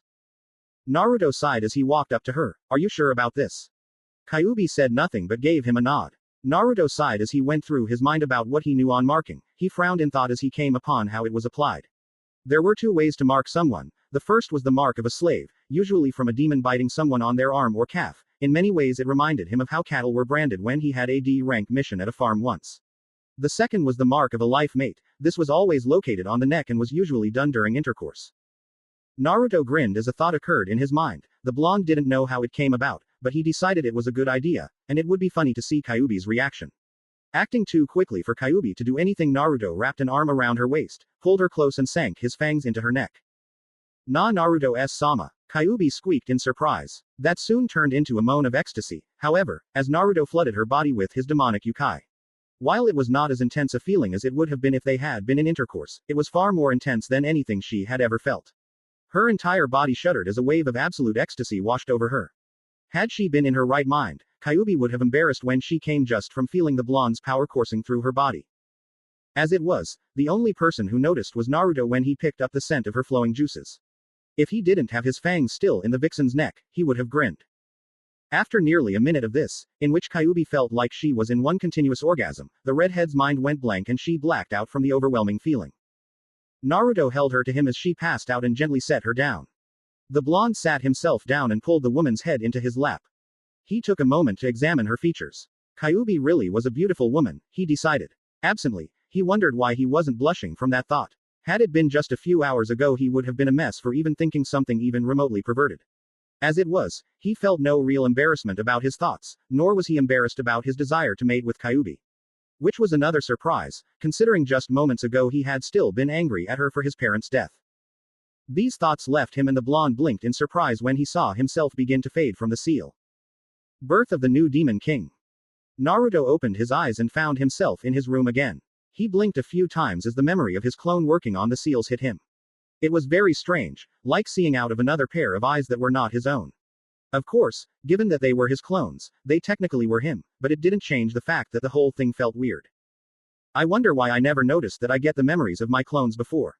Naruto asked himself. He'd been using the Kage Bunshin no Jutsu for months now, ever since he had learned it from the Forbidden Scroll of Sealing during that trumped-up academy graduation exam that Traitor Mizuki said he could do. It was the jutsu he had used the most ever since. Then again, that could be why. Whenever he made clones, it was never just one or two. Naruto normally spammed out several dozen at the very least. Perhaps that was why he never noticed. He simply used so many of them that the feedback effect was negated so as not to put undue stress on the mind. Whatever the case was, he would need to think of a use for this new ability soon. Before he could think further on the subject, his mind was pulled away by something unusual happening. He looked down in surprise when he saw red chakra coming out of his seal, and became shocked when it began to form a shape that he recognized as distinctly feminine. Soon enough the shape was completed and Naruto found a still sleeping Kyuubi lying on his lap. The first thing he noticed about her was the content look on her face as she dozed. Her beautiful features were carved into a content smile that made her look like she was having a very pleasant dream. The second thing he noticed was that she was completely bereft of clothes. Naruto would have wondered why, but in that moment found he truly could not care. The blonde found his eyes wandering over Kyuubi's form, the two large, beautiful mounds that made up her bosom, with their dark pink nipples and areola. Her breasts rose and fell in time with her breathing, jiggling ever so slightly to show that they were firm yet soft. Her thin, lithe waist flared out into perfectly proportionate hips and a firm ass. Mile-long legs that seemed to go on forever and a patch of red pubic hair stood out just a little bit above her sacred area. As it was only through sheer will, which even as a human had been firmer than the strongest steel, kept him from mating with her. While getting his urges under control, he wondered how she was out of the seal, but given how soon she had come out since he had given her his mating mark, he figured it likely coincided with that. He created a shadow clone with his demonic yokai so that it would last longer. Being careful not to jostle the sleeping demoness, Naruto stood up and gently set Kyuubi in the bed. He was about to let go of her, but Kyuubi, as if sensing him leaving, latched onto him, pulling him down on top of her. Before he was able to react, Kyuubi rolled over so she was now on top, where she began to cling and nuzzle into his chest, sighing in content. Naruto soon became distinctly aware of the feminine assets pressing themselves against his body and was hard-kept not to pass out, or keep Naruto Jr. from waking up. He turned to his clone and glared when it began to snicker. Continue to laugh and I'll use the replacement jutsu on you. You say that like it would be a bad thing, his clone said. The clone had a point, though Naruto didn't appreciate the smart-ass comment from it. Just go. Transform yourself into a random shinobi and get some real clothes. Remember, get something that will be concealing for now. Naruto looked down at Kyuubi. Also make sure to buy some clothes for Kyuubi. Her size is 9'8", 4'8", 9'6". I wonder how I knew that. He asked himself, before determining the reason was unimportant. All right, his clone said dismissively. The Naruto clone looked at him, gave his creator a cheeky grin. Have fun being an oversized plushie. Naruto did not get to say anything as his clone ran over to the window and disappeared in a burst of speed. With nothing else to do, Naruto sighed as he continued trying not to allow his lower head do his thinking. Eventually exhaustion got to him and he fell asleep as well. Birth of the new Demon King. The next morning was rather interesting for both Naruto and Kyuubi. The two had refused to look at each other all morning. Well, Kyuubi refused to look at Naruto. Every time he had tried to get her attention, she would look at him for a second, before flushing bright red and looking away. It was clear she was embarrassed, and Naruto couldn't help but find her flustered state adorable. Naruto sighed as he finished drying off and got dressed in his new clothes. A pair of dark black pants, that were slightly flared out to hide his new muscles. A black sleeveless shirt, bandages that he had managed to dye orange wrapped around his arms and legs. Despite his new demonic blood, his love for orange could not be denied. A pair of black close-toed ninja sandals with steel tips. Black fingerless gloves with a non-reflective gray metal plating on the back. Black forearm protectors and a new black headband. Over all of this he threw a long black cloak that reached down to his ankles and came with a hood that hid his face, and wore a face mask similar to Kakashi's. Finished changing, Naruto walked out of the restroom to see Kyuubi look up, only to look away a second later with a bright red face. It's your turn, Naruto said. While he wasn't embarrassed about waking up with a naked Kyuubi on top of him like the vixen was, he knew that being in such close physical contact after having gone so long without was going to take some getting used to. He couldn't even begin to imagine how Kyuubi felt. After all, she had been sealed for Kami only knew how long. Kyuubi mumbled a thanks as she walked into the bathroom. Naruto heard the shower turn on and decided to get some more sleep. Moving over to the bed, he flopped on it and closed his eyes. Birth of the new Demon King. Kyuubi sighed as she got out of the shower, feeling much more in control of herself than she had the half an hour before she had first got into the shower. It had been nice, luxuriating in the feel of the warm water stinging her back, the way the droplets had traced patterns down her skin. It had been so long since she had actually taken a shower, having been sealed inside of Naruto for nearly 13 years, Kushina for over 20 years and Mito for over 80, so she had taken this opportunity to get as much enjoyment out of the relatively simple act as possible. Truly, some people didn't know how good they had it until it was gone. Wrapping a towel around herself, the elegant beauty made her way over to the mirror and looked at her reflection.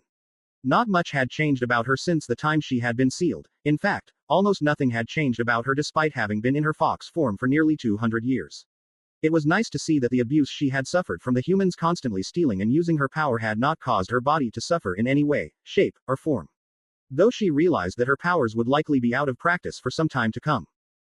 The only thing about her that was different, which also happened to be the thing that made her blush the moment her eyes landed on it, was the mating mark that Naruto had placed on her sitting prominently near the junction between her neck and collarbone.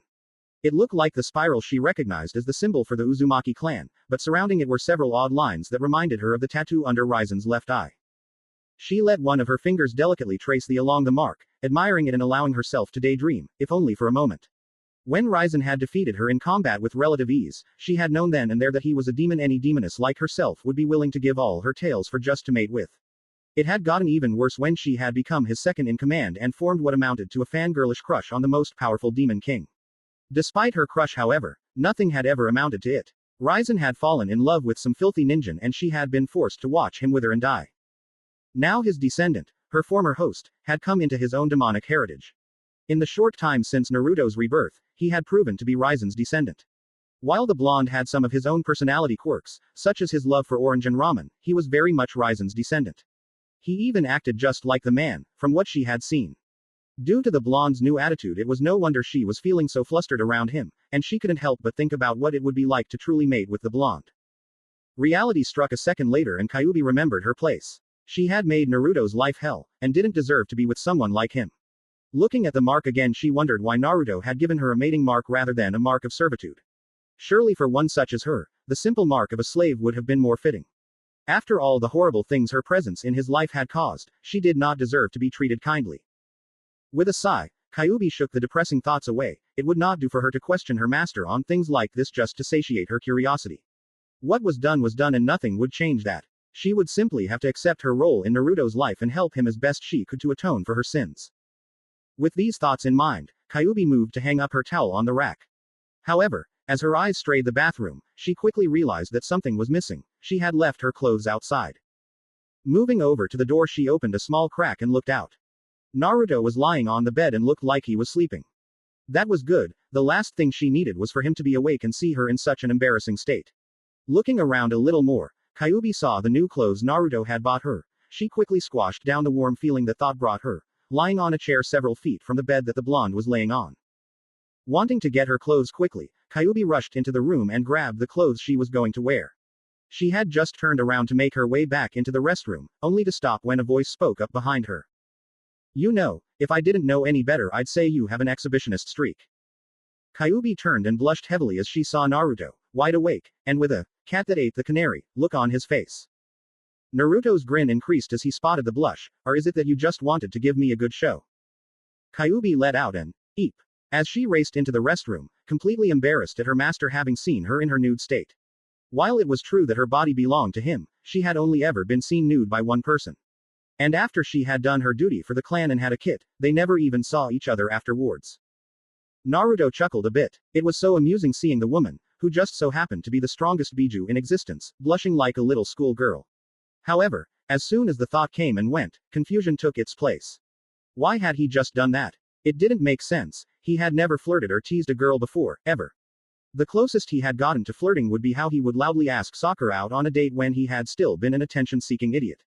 It was almost like he had another person inside of his mind creating all of these thoughts and desires, telling him to do things like tease Kyuubi when she had come out of the restroom and telling him to mate with her to make the mark on her complete. What he didn't know was that due to his demonic heritage and the power he now had flowing through him, as well as his potential being unlocked, his mind was beginning to reform into what it would have been had the Hake Fuin, 8 trigrams sealing style, not sealed up his demonic properties. This gave him an enhanced IQ, along with a libido that would put any human or demon to shame. His little teasing episode a few seconds ago had been nothing more than instincts talking. He decided then and there not to worry. Whatever was happening did not seem bad. He had learned long ago not to look a gift horse in the mouth, and this certainly seemed like a gift. After all, who else can say they can make the Kyuubi blush? He thought with a chuckle. He was shaken from his thoughts when the restroom door opened. Looking up, he saw a still red in the face Kyuubi, only now she was clothed, much to his disappointment. She was wearing the red kimono he had gotten her, which was similar to the one she had in his mindscape, except there was no V-cut to show her cleavage. That was a bit disappointing, but he kept that thought to himself. Naruto smiled at her as he let his eyes wander over her body, feeling a smirk come to his lips as he felt her embarrassment increase further. He could almost scent her embarrassment pouring off her in waves. Or were those pheromones? "You look good in that," Naruto complimented honestly. Kyuubi looked away as she desperately tried to get rid of the increasing redness on her face. It didn't work, obvious from the way Naruto chuckled at her, but there wasn't much she could do. Thank you," she stuttered, inwardly cursing how weak and flustered she sounded. Why is it that I can't seem to stop from blushing around him? She wondered. In all her 1,000 years of life, she had been proclaimed as one of the most beautiful women in the demon world, even by those who were not of Kitsune descent. Men had doted on her hand and foot in the hopes of getting her in bed with them. She had turned down every single one. In fact, had it not been for her father, she would have never gotten married. Yet this boy, who, despite being the next heir to one of the 3 thrones of Makai and the descendant of the strongest demon to ever grace the earth, was still only a boy nearly 988 years her junior, somehow made her heart flutter several thousand miles per second. It shouldn't have been possible. "Kyuubi," Naruto said, getting the young-looking woman's attention. He gestured for her to sit next to him, lightly patting the spot beside him on the bed. Kyubi hesitated for a moment, before doing as asked. Despite her embarrassment, the beautiful redhead managed to retain her natural grace, somehow making the act of sitting down look like an art form. For a while the two were silent. Naruto just watched her for a moment before deciding to speak. The first thing I need to ask, is there some way you can hide your presence? If people saw me with a girl they had never met before it would get pretty suspicious, he explained as he saw her quizzical look. Kyubi nodded. Yes, if you want I can use a kitsune illusion to become invisible, only those who hold a dujutsu would be able to see through it. However, even they would not be able to see me, just the energy I was emitting. Naruto thought about that for a moment before he shook his head. That would not work. Both my teammate and my sensei posses the Sharingan, so they would get suspicious if they saw a mass of energy following me. I can also transform into my full kitsune form and act similar to that dog that follows the cocky boy who reminds me of you, Kyubi suggested. Hey, Naruto said in an indignant voice, I'm not that bad. Kyubi grinned, pleased that she could get him back for his teasing this morning. Maybe not as bad anymore, but you were definitely a loudmouth until recently. Naruto grimaced. Yeah, well, a stupid Jinchuriki is a Jinchuriki that isn't perceived as a threat and gets beaten far less. Kyubi winced at that, knowing that was the true reason he had always acted as he had. Naruto sighed when he noticed her crestfallen expression. He placed an arm around her shoulder in a half embrace. Don't worry about, I already said it's not your fault. Kyubi smiled, not resisting the blonde's pull as she laid her head on his shoulder. She knew Naruto was likely to embarrass her by bringing this up sometime along the line, but for the moment his presence was comforting. We should probably get going, Naruto said after a moment's silence. Kyubi lifted her head and looked at him. Get going where? Naruto gave her a grin. Well, Sakura and Sasuke are likely to be awake by now. They'll probably come looking for me at some point. And I don't know about you, but I have no desire to be anywhere near them right now. Naruto stood up. So I'm going to find some place to train until the second stage ends, or at least some place those two won't think to look until the next stage of the exam. Kyubi gave a nod of understanding as she was engulfed in a red light. When the light died down, Kyubi had turned into a small fox kit. The demoness hopped on Naruto's shoulder. She wrapped herself around Naruto's neck like a scarf as the blonde put up his hood. Naruto left the room to find a place to go train, hoping Kyubi could help him better understand his powers before the second stage ended. Birth of the new Demon King. Naruto resisted a sigh as he ignored the stares he was receiving. Most of the people there were probably wondering who he was, or why he had changed so much. He knew that most people had heard about what had happened in the Forest of Death from Ino, who had always been the biggest gossip queen in the academy. So he could not blame people for staring at him. Still, it was very annoying and he wished they would stop. Maybe if I cracked a few skulls in. He shook his head and instead of paying attention to the stares he was receiving, Naruto looked around to see who his competition was. Aside from his team, 5 other Leaf teams had made it past the second stage, most of which were rookie genin teams like his own. There was also the Odo team that had given him their scroll. The man who Sasuke had beaten before he had woken up was looking very surly, with something of a petulant pout on his face, and his arms were in a sling. The mummy, a Naruto had taken to calling him, was hard to get a read on, though he didn't look too worried if his lazy posture was any indication. It was the female of their group that garnered most of his attention, however. The girl looked uncomfortable for some reason, and Naruto got the distinct feeling that she did not want to be there. The only other team to have made it past the second stage was the team from Suna. The one known as Gara was much shorter than the average male, standing somewhere around 146, maybe 148 centimeters in height. He had short, spiky, auburn-colored hair, and a pair of jade-green eyes with mostly invisible pupils. Two things Naruto noticed about him immediately were the large, black rings around his eyes, making the kid look like he was suffering from insomnia. And the red kanji for love on his forehead where his forelocks were parted in order for the symbols to be displayed. He looked agitated, and Naruto could practically taste the bloodlust rolling off of him. However, very little of Naruto's attention was actually focused on the red head. No, his mind was more focused on the sandy-haired blonde that was his female teammate and sister, and the Odo Kunoichi. While neither could compare to Kyubi, they were both rather beautiful, and they were still young so their bodies were only just filling out. He looked over to his left and saw the female weapon user of Team 10, who was also very attractive in her own right. Naruto frowned as he felt his urges welling up. It didn't help that both Kurenai and Anko were there as well. Fortunately, he managed to bring them back to heel with a few deep breaths. He was going to have to work on keeping his body under control or he was liable to do something he'd regret later. Sighing, the blonde tried to focus on the area around him. They were in a large theater that looked like it was some kind of training area. He, along with the other genin, were standing on a stone-tiled surface. Up in front of them was none other than Sarutobi Hiruzen, who was standing on a slightly raised platform. Behind Sarutobi stood the proctors Anko and Ibiki, who were looking out amongst the crowd. The Jonin sensei were also there, along with several Chunin who were acting as judges. The only thing Naruto couldn't really get over was the large pair of forearms that were sticking out of the wall behind the Hokage and proctors, the two appendages having moved until their hands were together and forming a ram seal. Really? How weird was that? Out of 78 people at the start, 21 of them actually made it in time, Anko thought with a frown. She sighed. When I said I was going to cut them in half, I was thinking more along the lines of single digits. Anko looked around at all of the genin present when her eyes landed on the mysteriously cloaked figure. The thing I can't figure out is who that is. I heard the rumors of the seemingly transformation of the Kyuubi Gaki, but I'm not sure if this can actually be him. It's amazing that this many made it, and for so many of them to be rookies. Sarutobi eyed the Jonin squad leaders, it's no wonder they were all nominated. Sarutobi looked over the genin before his eyes landed on the spot where Naruto was supposed to be. In his place was a genin who seemed to have caused a lot of commotion, and according to rumor compliments of one Yamanaka Ino, defeated Sasuke in his cursed sealed state. As if feeling Sarutobi's eyes on him, Naruto turned his head and stared.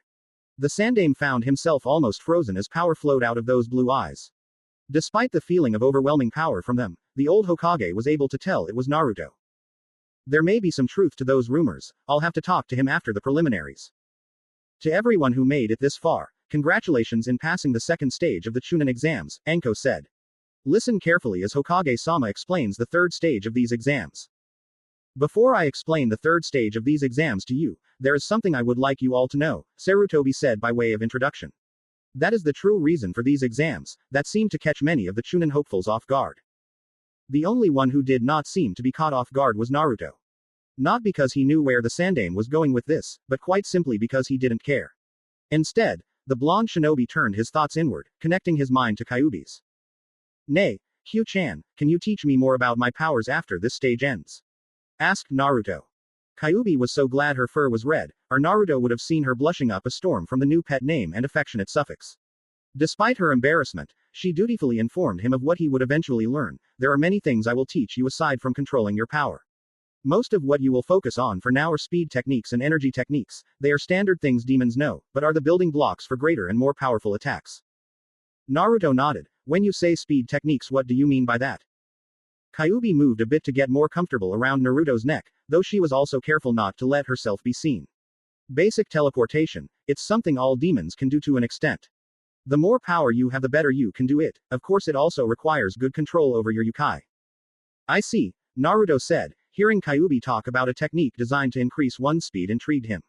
He knew from his reading that the Yondaime was famous for his Hiraishin, flying thunder god.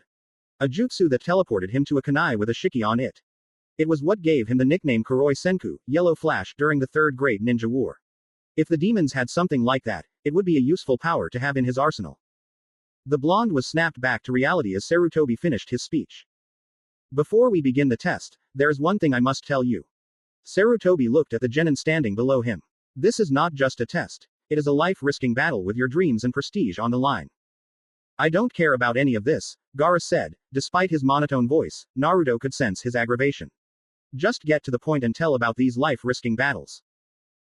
Actually, Hokage-sama, as the referee, please allow me to explain the match, said a Jonin who appeared crouching before the Sandame. Very well then, Sarutobi said with a nod, taking a step back. The man turned around and Naruto gained an incredulous look at his sickly appearance. The man looked like he would fall over any moment. He was dressed in the uniform of the standard Jonin, the only difference was his headband was being used as a bandana. He also had a sword strapped to his back. Naruto thought the man should be in the hospital, not participating as a proctor in the Chunin exams. Hello everyone, I'm Gecko Hayate. Before we can begin the third test, I need to inform you that there will be a preliminary round. Why do we have to have a preliminary? Asked a confused Sakura. Why can't all the people who made it this far continue? Hayate coughed into his hand as he looked over at Sakura for a moment, before explaining himself. Because the first two exams may have been too easy this year, we just have too many people. According to the rules of the Chunin exam, we must hold a preliminary to reduce the number of people participating for the third test. As Hokage-sama stated, there will many prominent guests attending, and if the fights take too long we may run out of time. Anyway, for those who aren't feeling well or those who like quitting, please step forward now, since we will be starting the preliminaries immediately. Kabuto raised his hand. Proctor-san, I quit. Hayate nodded. Very well then, you may go. As Kabuto walked off, a voice spoke up, catching the attention of the entire room. So you're leaving, huh, Kabuto? Naruto snorted. I guess I shouldn't be surprised you failed 7 times, you probably gave up each time you made it this far. You're such a pussy. He chuckled as he saw the white-haired genin glare at him. With his enhanced senses, Naruto could easily smell the scent of snakes wafting off of him. They reminded him of that woman in the Forest of Death, who after thinking about it realized that it could not have been woman at all, given that the person could summon snakes. It was easy to tell who had attacked him after that. After all, that man had been a candidate for 4th Hokage at one point. And if there was anything Naruto knew about, it was anything and everything Hokage. Kabuto grit his teeth as the cloaked blonde insulted him, but calmed himself. After all, it would not be a good idea if he showed his true skill, or give the Hokage reason to believe he was a spy. As Kabuto calmly walked towards the arena door, he smirked. Your time will come soon, Naruto-kun, and when it does, I'll be there to watch. Sarutobi frowned as he watched Kabuto walk through the door, Naruto's words ringing in his ears. The blonde's comment, inane as it might have been, had put him on alert. The Sandame decided he would have some Anbu trail Kabuto once the preliminaries ended. With Kabuto gone, Hayate turned to the rest of the genin to see if anyone would quit. When it was clear they would not, he began to explain the rules of the preliminaries to them. Basically the matches would be one-on-one. The fight would continue until someone was unconscious, gave up, or was killed. The names of who would be fighting were decided randomly and shown by an electronic screen on the wall above and behind the Hokage. Once the rules were explained, the screen shuffled through names before landing on 2 names. Uchiha Sasuke vs. Akado Yoroi. Everyone not participating in this fight, please head up to the balcony, Hayate instructed. As everyone left the stage, Kakashi appeared behind Sasuke and began to tell him not to use his Sharingan, and that he would have to step in if he did. Naruto, who had advanced hearing thanks to his demonic heritage, grinned as he watched Sasuke grit his teeth, clearly frustrated from being handicapped right from the get-go. 100 Ryu says Sasuke's gonna do something stupid now that does not have his Sharingan. I don't take sucker bets, Naruto-sama, came Kyuubi's voice. He could tell she was as amused as him, if not more so. Somewhere in Fire Country a busty blonde sneezed. As the match started, Kakashi appeared behind Naruto. The blonde felt as well as smelled his appearance with his enhanced senses, but didn't respond to the white-haired Jonin's presence, waiting instead for him to make the first move. Naruto. Naruto did not even bother to look at the silver-haired man. Yes, Kakashi-san. Kakashi I smiled at the blonde, and even though Naruto still couldn't see, rolled his eyes just knowing it was there. Ma Naruto, that's Kakashi-sensei to you. Naruto scoffed as he watched Sasuke being forced on the defensive as his opponent used some kind of chakra-draining ability. Frowning as his hidden Rinnegan eyes watched the chakra from Sasuke flow into the other genin, the blonde wondered if he could learn such a skill. However, he soon realized that Kakashi was waiting for him to say something, and so began speaking. No, the title sensei only goes to someone who actually teaches his students something. The only thing I learned from you was tree climbing and teamwork. At this the other Jonin looked at Kakashi in shock. Most of their teams had already finished water walking and were starting on some of the more advanced forms of chakra control. Naruto grinned as he decided to put the nail in the coffin. Not only did you teach me just that, but I know for a fact that you have also been giving private lessons to the Tem on how to use his Sharingan after our teamwork training sessions. Naruto put quotations in the air when he said teamwork. Turning back around to look at the battle, the blonde finished his small spiel. Frankly, until you actually teach me something substantial, you can forget me calling you sensei. Those who listened to Naruto's words couldn't help but be appalled that Kakashi had only gotten to tree climbing with his team, yet had privately trained Sasuke. Many people felt their respect for the copy ninja drop. Sarutobi, who also heard this, narrowed his eyes, promising to have a few words with Kakashi after the exams. Kakashi scowled under his mask. Sasuke needs to learn how to effectively use his Sharingan. And I needed to learn how to effectively fight, period, Naruto said with a shrug. Unlike Sasuke, who was given preferential treatment at the academy and could rely on his clan scrolls, I have been forced to try and make do on my own in my ninja training. Hell, I wasn't even taught the correct stances for the basic academy taijutsu back at the academy. You could have helped with that, yet didn't. Naruto scowled as Sasuke used a move he had obviously copied from his spar with Lee before the beginning of the Chunin exams to defeat Yoroi. Though it was a greatly bastardized version. He had used the initial kick or the Omid Renge, Hidden Lotus, as well as the Cage Buyo, Shadow Dance's Leaf, to help set up his opponent for a reverse heel kick Sasuke called Shishi Renden, Lion's Barrage. Now if you're done, your pet looks like he needs help, Naruto said, pointing with his chin at where Sasuke fell on his back. Kakashi scowled, promising himself that this was not over as he sunshined, body flicker, to Sasuke, scooped him up, and took him to the hospital. Bet you 100 Ryu that Kakashi will give the Uchiha brat personalized training after this. Naruto gave Kyuubi a feral grin. even though she could not see it due to being hidden in his cloak. I don't take sucker bets. Somewhere in Fire Country, a busty blonde-haired woman sneezed again, vowing to make whoever kept making her sneeze pay. Aburame Shino vs. Abume Zaku. Damn, I wanted to fight the Uchiha, Zaku grumbled as he walked down the stage. Despite the fact that both his arms were in a sling, the boy still somehow managed to exude an aura of arrogance. Now I have to fight some loser instead. Shino said nothing as he made his way to the arena floor. The match was over fairly quickly, and Shino was the victor. Not that it was surprising to Naruto, as that the Odo Genin had been in no shape to participate in combat. Shino had of course given the Odo ninja a warning and a chance for Zaku to forfeit. But Zaku's arrogance had led to his downfall, though Naruto had been surprised when the Odo Genin had shown that he could use one of his arms. Of course, when Zaku had tried to use his Zankaha, Shino had simply used a Kariwimi replacement jutsu on a Mushi Bunshin bug clone. Eventually, the Odo Genin had been trapped between a wall of bugs and Shino, who had given him another chance to forfeit. Zaku had, of course, refused and tried to use both hands, but Shino had anticipated this and clogged the boy's wind holes with his bugs.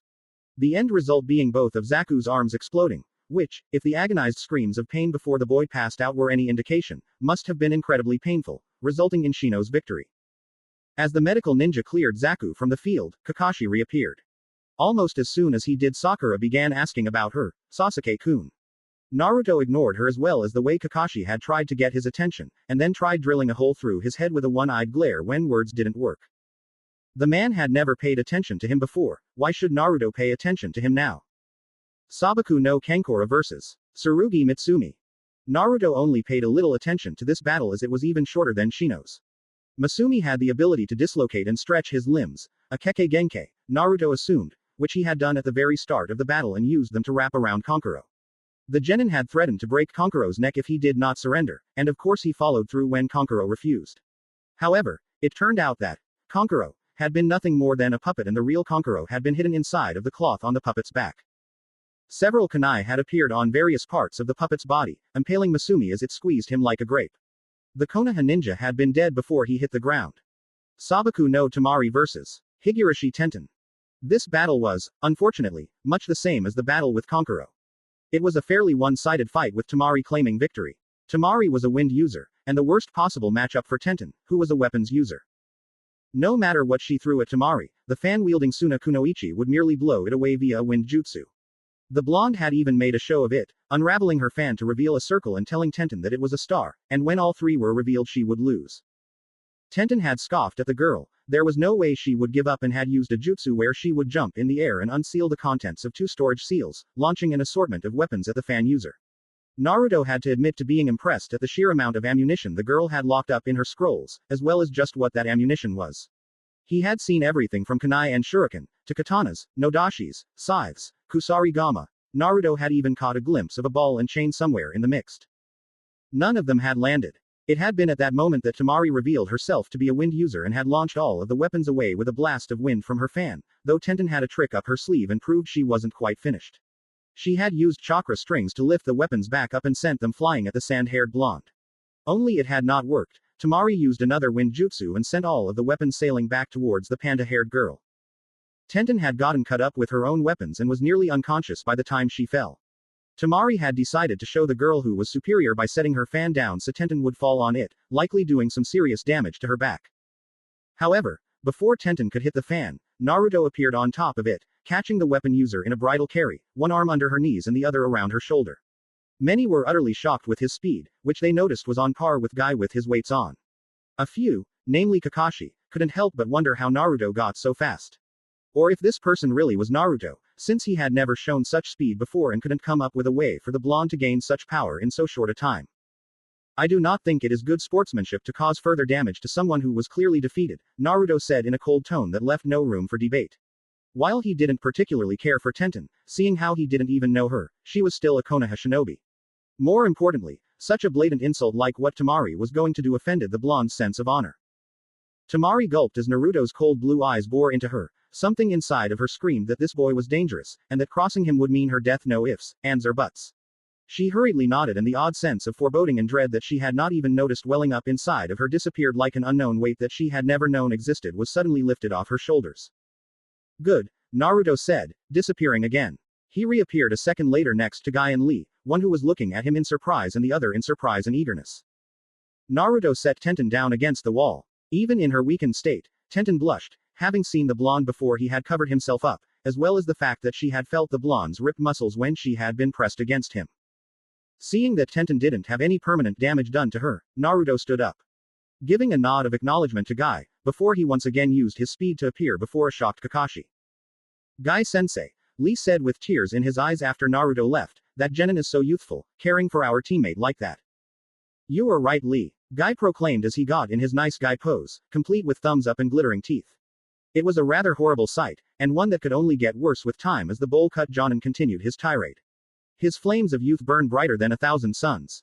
I will strive to be just like Cloak-san and fan my own flames of youth.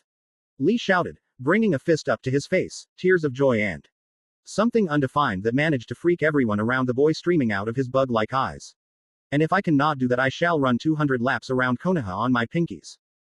Atta boy Lee, Guy shouted, and I will help stroke your flames of youth. If you cannot do that, I will climb the Hokage monument using nothing but my teeth. The geyser of tears running down Lee's eyes soon became a veritable waterfall as he stared at his sensei. Oh, Guy-sensei. Lee. Guy-sensei. Lee. Guy-sensei. Lee. Soon enough, the two bowl-cut shinobi began to hug, a sunset backdrop of a beach complete with crashing waves appearing behind them as they did. The scene itself would have actually been quite beautiful, with the sunset painting the sky in a brilliant blaze of red and orange. Several sparse clouds were also lit up, their colors lighter than the sky, thin will-o-wisps that enhanced the already beautiful scene. That, combined with the waves of water that crashed against the rock and managed to catch the reflected light of the sun, created a scene of such marvelous and enchanting beauty that few could believe it was a genjutsu. However, that beauty was completely ruined by the two hugging in its midst. Many people screamed in terror as they felt their eyes begin to burn. Kurenai tried dispelling it, placing her hands in the release seal and trying to overpower it with her chakra, only to be shocked when it did not work. Why won't it dispel? She had never had a problem dispelling genjutsu before. Hell, she was renowned for her genjutsu. Second only to Itachi, who had the benefit of his Sharingan eyes. Fortunately, before anyone could go into shock, or commit seppuku to spare themselves from the horror of being overexposed to the creepy sunset genjutsu and two man-hugging clones, the two were forced apart when a large blast of black energy was launched at them. Everyone turned and stared wide-eyed at Naruto, whose index finger was still smoking from the energy attack, glared at the pair with barely concealed rage. I have absolutely no problems with you guys doing that on your own time, but if I am present I suggest you cease such a disturbing ritual, lest I make sure this next shot doesn't miss. As if to prove his point, a black ball of energy appeared on the tip of his finger. Do I make myself clear? Naruto shouted in a tone that basically said, obey me or die, receiving two fearful nods from the self-proclaimed green beasts of Konoha. Naruto smirked under his mask as the energy dissipated. It was then he noticed everyone staring at him. What the hell are you people looking at? Naruto said. Everyone hurriedly looked away. Naruto smirked and nodded in satisfaction. What was that power? Wondered Sarutobi, along with nearly everyone else in the room. That was not Kyuubi's chakra, if anything it felt stronger, which shouldn't have been possible. I'm really going to have to speak with him after this. I wonder what that attack was. Kakashi asked himself, maybe I can get him to teach it to Sasuke. Mom was right, Sakura said to herself, Naruto Baka is a monster. Uzumaki Naruto, Gaara thought, why is mother afraid of you? Most thoughts that everyone else had were of a similar nature, though they varied from person to person. Naruto was more or less oblivious to these thoughts as he stared at the screen, waiting for the next match to begin. Yamanaka Ino vs Haruno Sakura. This was the most disappointing battle that Naruto had seen. The two girls had only used a mixture of basic academy jutsu and strategy that Iruka had taught them. Even worse, half of their time was spent talking about how they would win the heart of their Sasuke-kun. Surprisingly enough, the battle ended in Ino's victory, after she had managed to trap Sakura with her shintention and force the girl to give up. It was a disappointed Sakura and an ecstatic Ino that walked up to join everyone else. Man Kakashi, your student's battle was pathetic, Asuma muttered as he took a drag of his exaggerate. Didn't you teach that girl anything? Even though Ino trained less than everyone else on his squad, which was saying something considering he had a slacker and a boy who cared more about eating than training, he had still taught her some things. Kakashi scowled behind his mask, but didn't bother to reply as the next match started. Tsuchi-kin vs. Nara Shikamaru. Ah man, what a drag, Shikamaru groaned as he made his way downstairs, why do I have to face a woman? So you think that this is gonna be easy because I'm a woman? Kin questioned in an angry tone, already standing in the arena. Despite Shikamaru being some distance away, it was clear she had heard him perfectly. I didn't say that, troublesome woman, Shikamaru muttered in a lazy tone, making it obvious that he did not want to be there. At first Naruto did not pay much attention to the match, he had not thought there would be much to it. However, as the match continued, the blonde shinobi became more engrossed in it as he saw that Shikamaru, despite not being very strong, was an excellent strategist. The shadow using genin played a defensive role mostly, allowing Kin to show off and explain her technique with such meticulous detail that made the blonde rolled his eyes. Why the hell someone would actually let someone know how an attack works was beyond him. Weren't ninja supposed to be sneaky? Kin had launched several Senbon at Shikamaru for most of the match. Somewhere along the line she had launched 2 Senbon with bells attached to them, and used chakra strings so she could use their special ability. The bells had cast a genjutsu on Shikamaru, making him see more than one Kin. However, Kin had forgotten something crucial after that. The shadow under the wires had been far too large for wires that were so as thin as the ones she was using. Had she noticed, she may have realized that Shikamaru had used his shadow possession jutsu in order to capture her. After that, all it took for the shadow user to win was a bluff and some shuriken, playing a game of chicken as he flipped back and she did the same, hitting her head against the wall. Uzumaki Naruto vs. Inuzuka Kiba. Alright, Kiba shouted in joy, it looks like we're getting the easy battle, Akamaru. Akamaru merely whimpered as Kiba jumped off the stands. While the boy had obviously not been paying attention to the past few minutes, or hadn't just disregarded how fast Naruto had been in the ball of energy he unleashed. It was obvious that Akamaru was not as blind as his master, and had no desire to fight. Naruto held in his smirk as he thought of the beatdown he would heap upon the arrogant dog-using ninja and walked down the stairs at a sedate pace. Trying to prolong your defeat, dead last? Kiba asked with a smirk as Naruto made his way to the opposite end of the stage, his posture lazy. Hardly, Naruto said with a chuckle. I merely wanted to savor this moment, and allow you some time to pray before I kick your ass. Ha, you think you can beat me?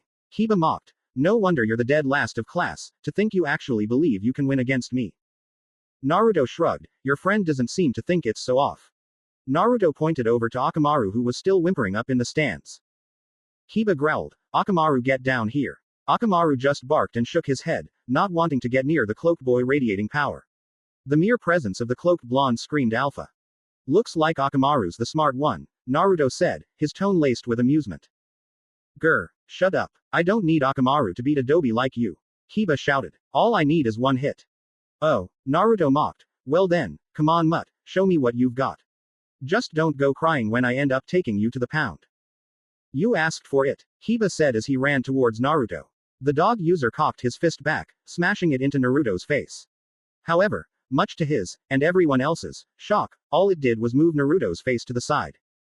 Oh my, would you look at that, Naruto said in a sarcastic tone, I commend you for at least making me move my head a bit. As a sign of my appreciation, let me show you what a real punch feels like.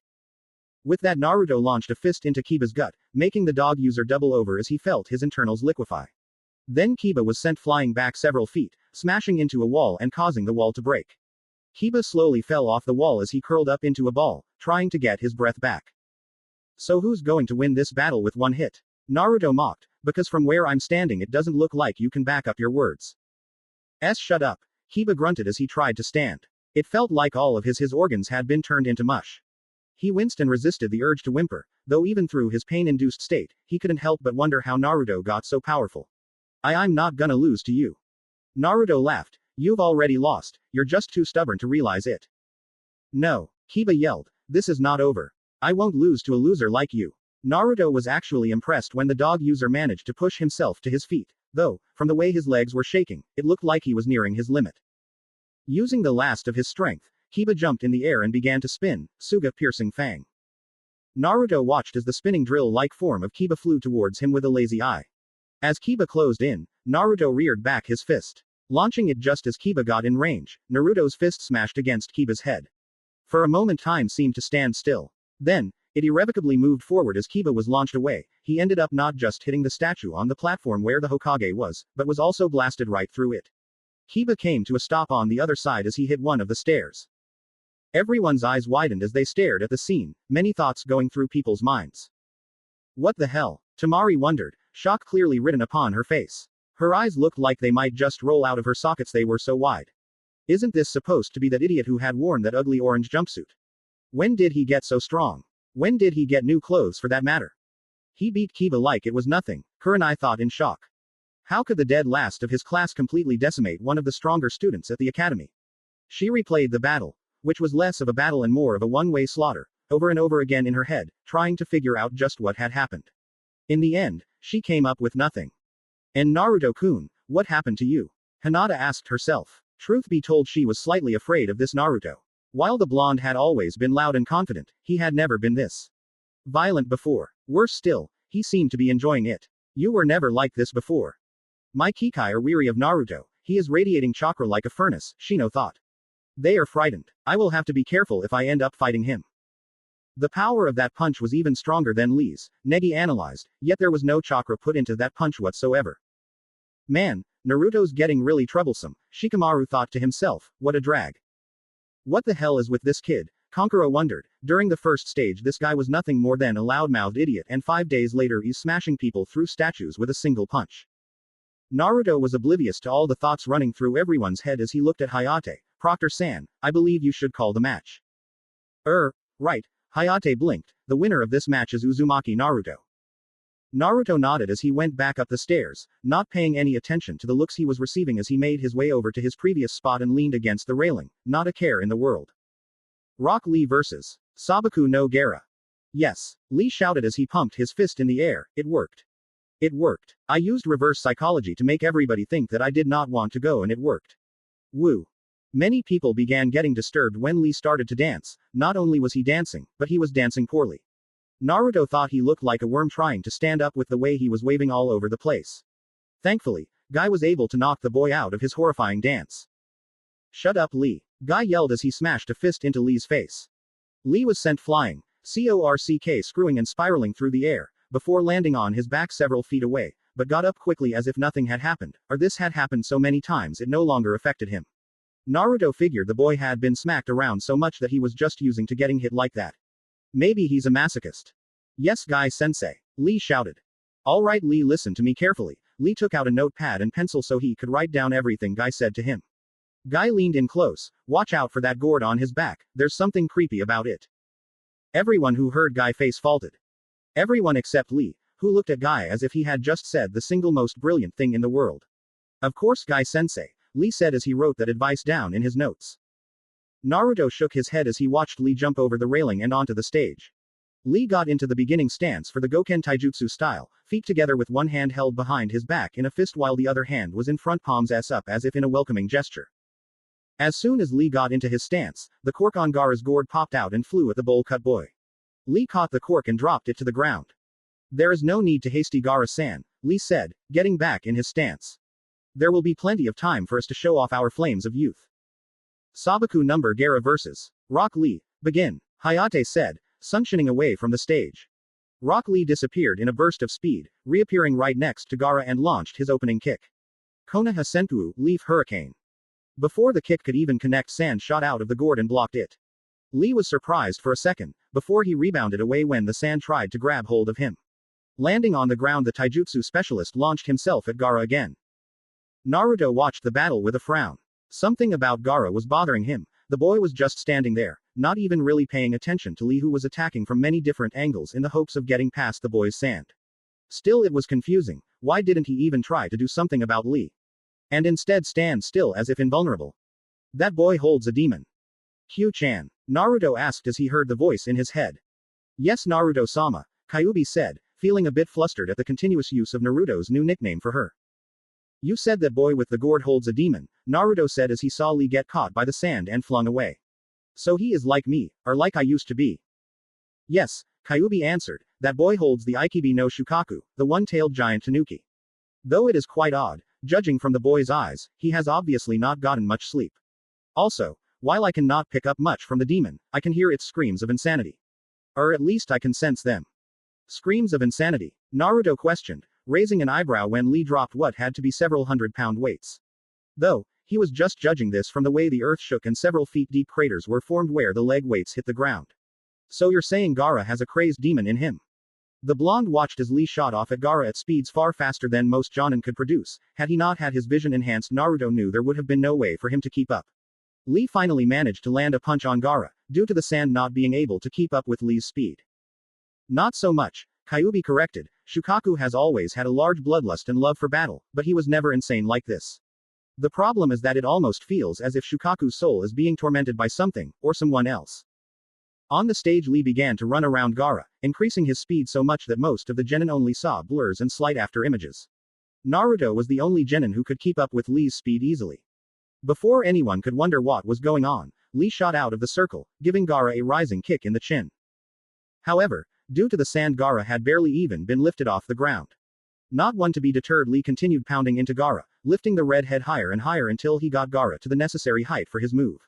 Lee then wrapped Gaara up in bandages and began to rotate the two of them as they began to fall head first. Omid Renge, primary lotus. At the last second, Lee kicked off of Gaara, allowing him to crash to the floor. As Gaara crashed head first into the ground, creating a large crater and dust to rise, Lee landed on his hands, but was able to push himself into a back flip and land on his feet. Though, due to the damage done by using the double-bladed technique, Lee fell onto his backside.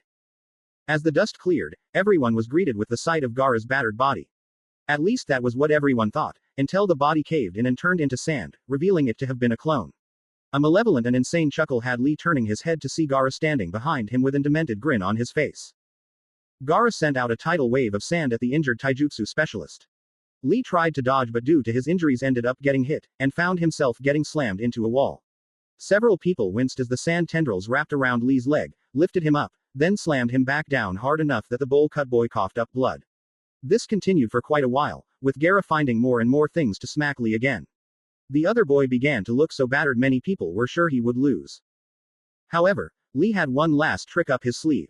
It took some work, but with a swift application of his strength via using his free foot to kick at the sand, he managed to break the connection. As he fell to the floor, Lee flipped around, landing on his feet and crossing his arms into an X position soon after. Kaiman. Kai, first gate. Gate of life, open. Lee shouted, before a massive surge of chakra was released from the boy's body as his skin began to turn red. Human.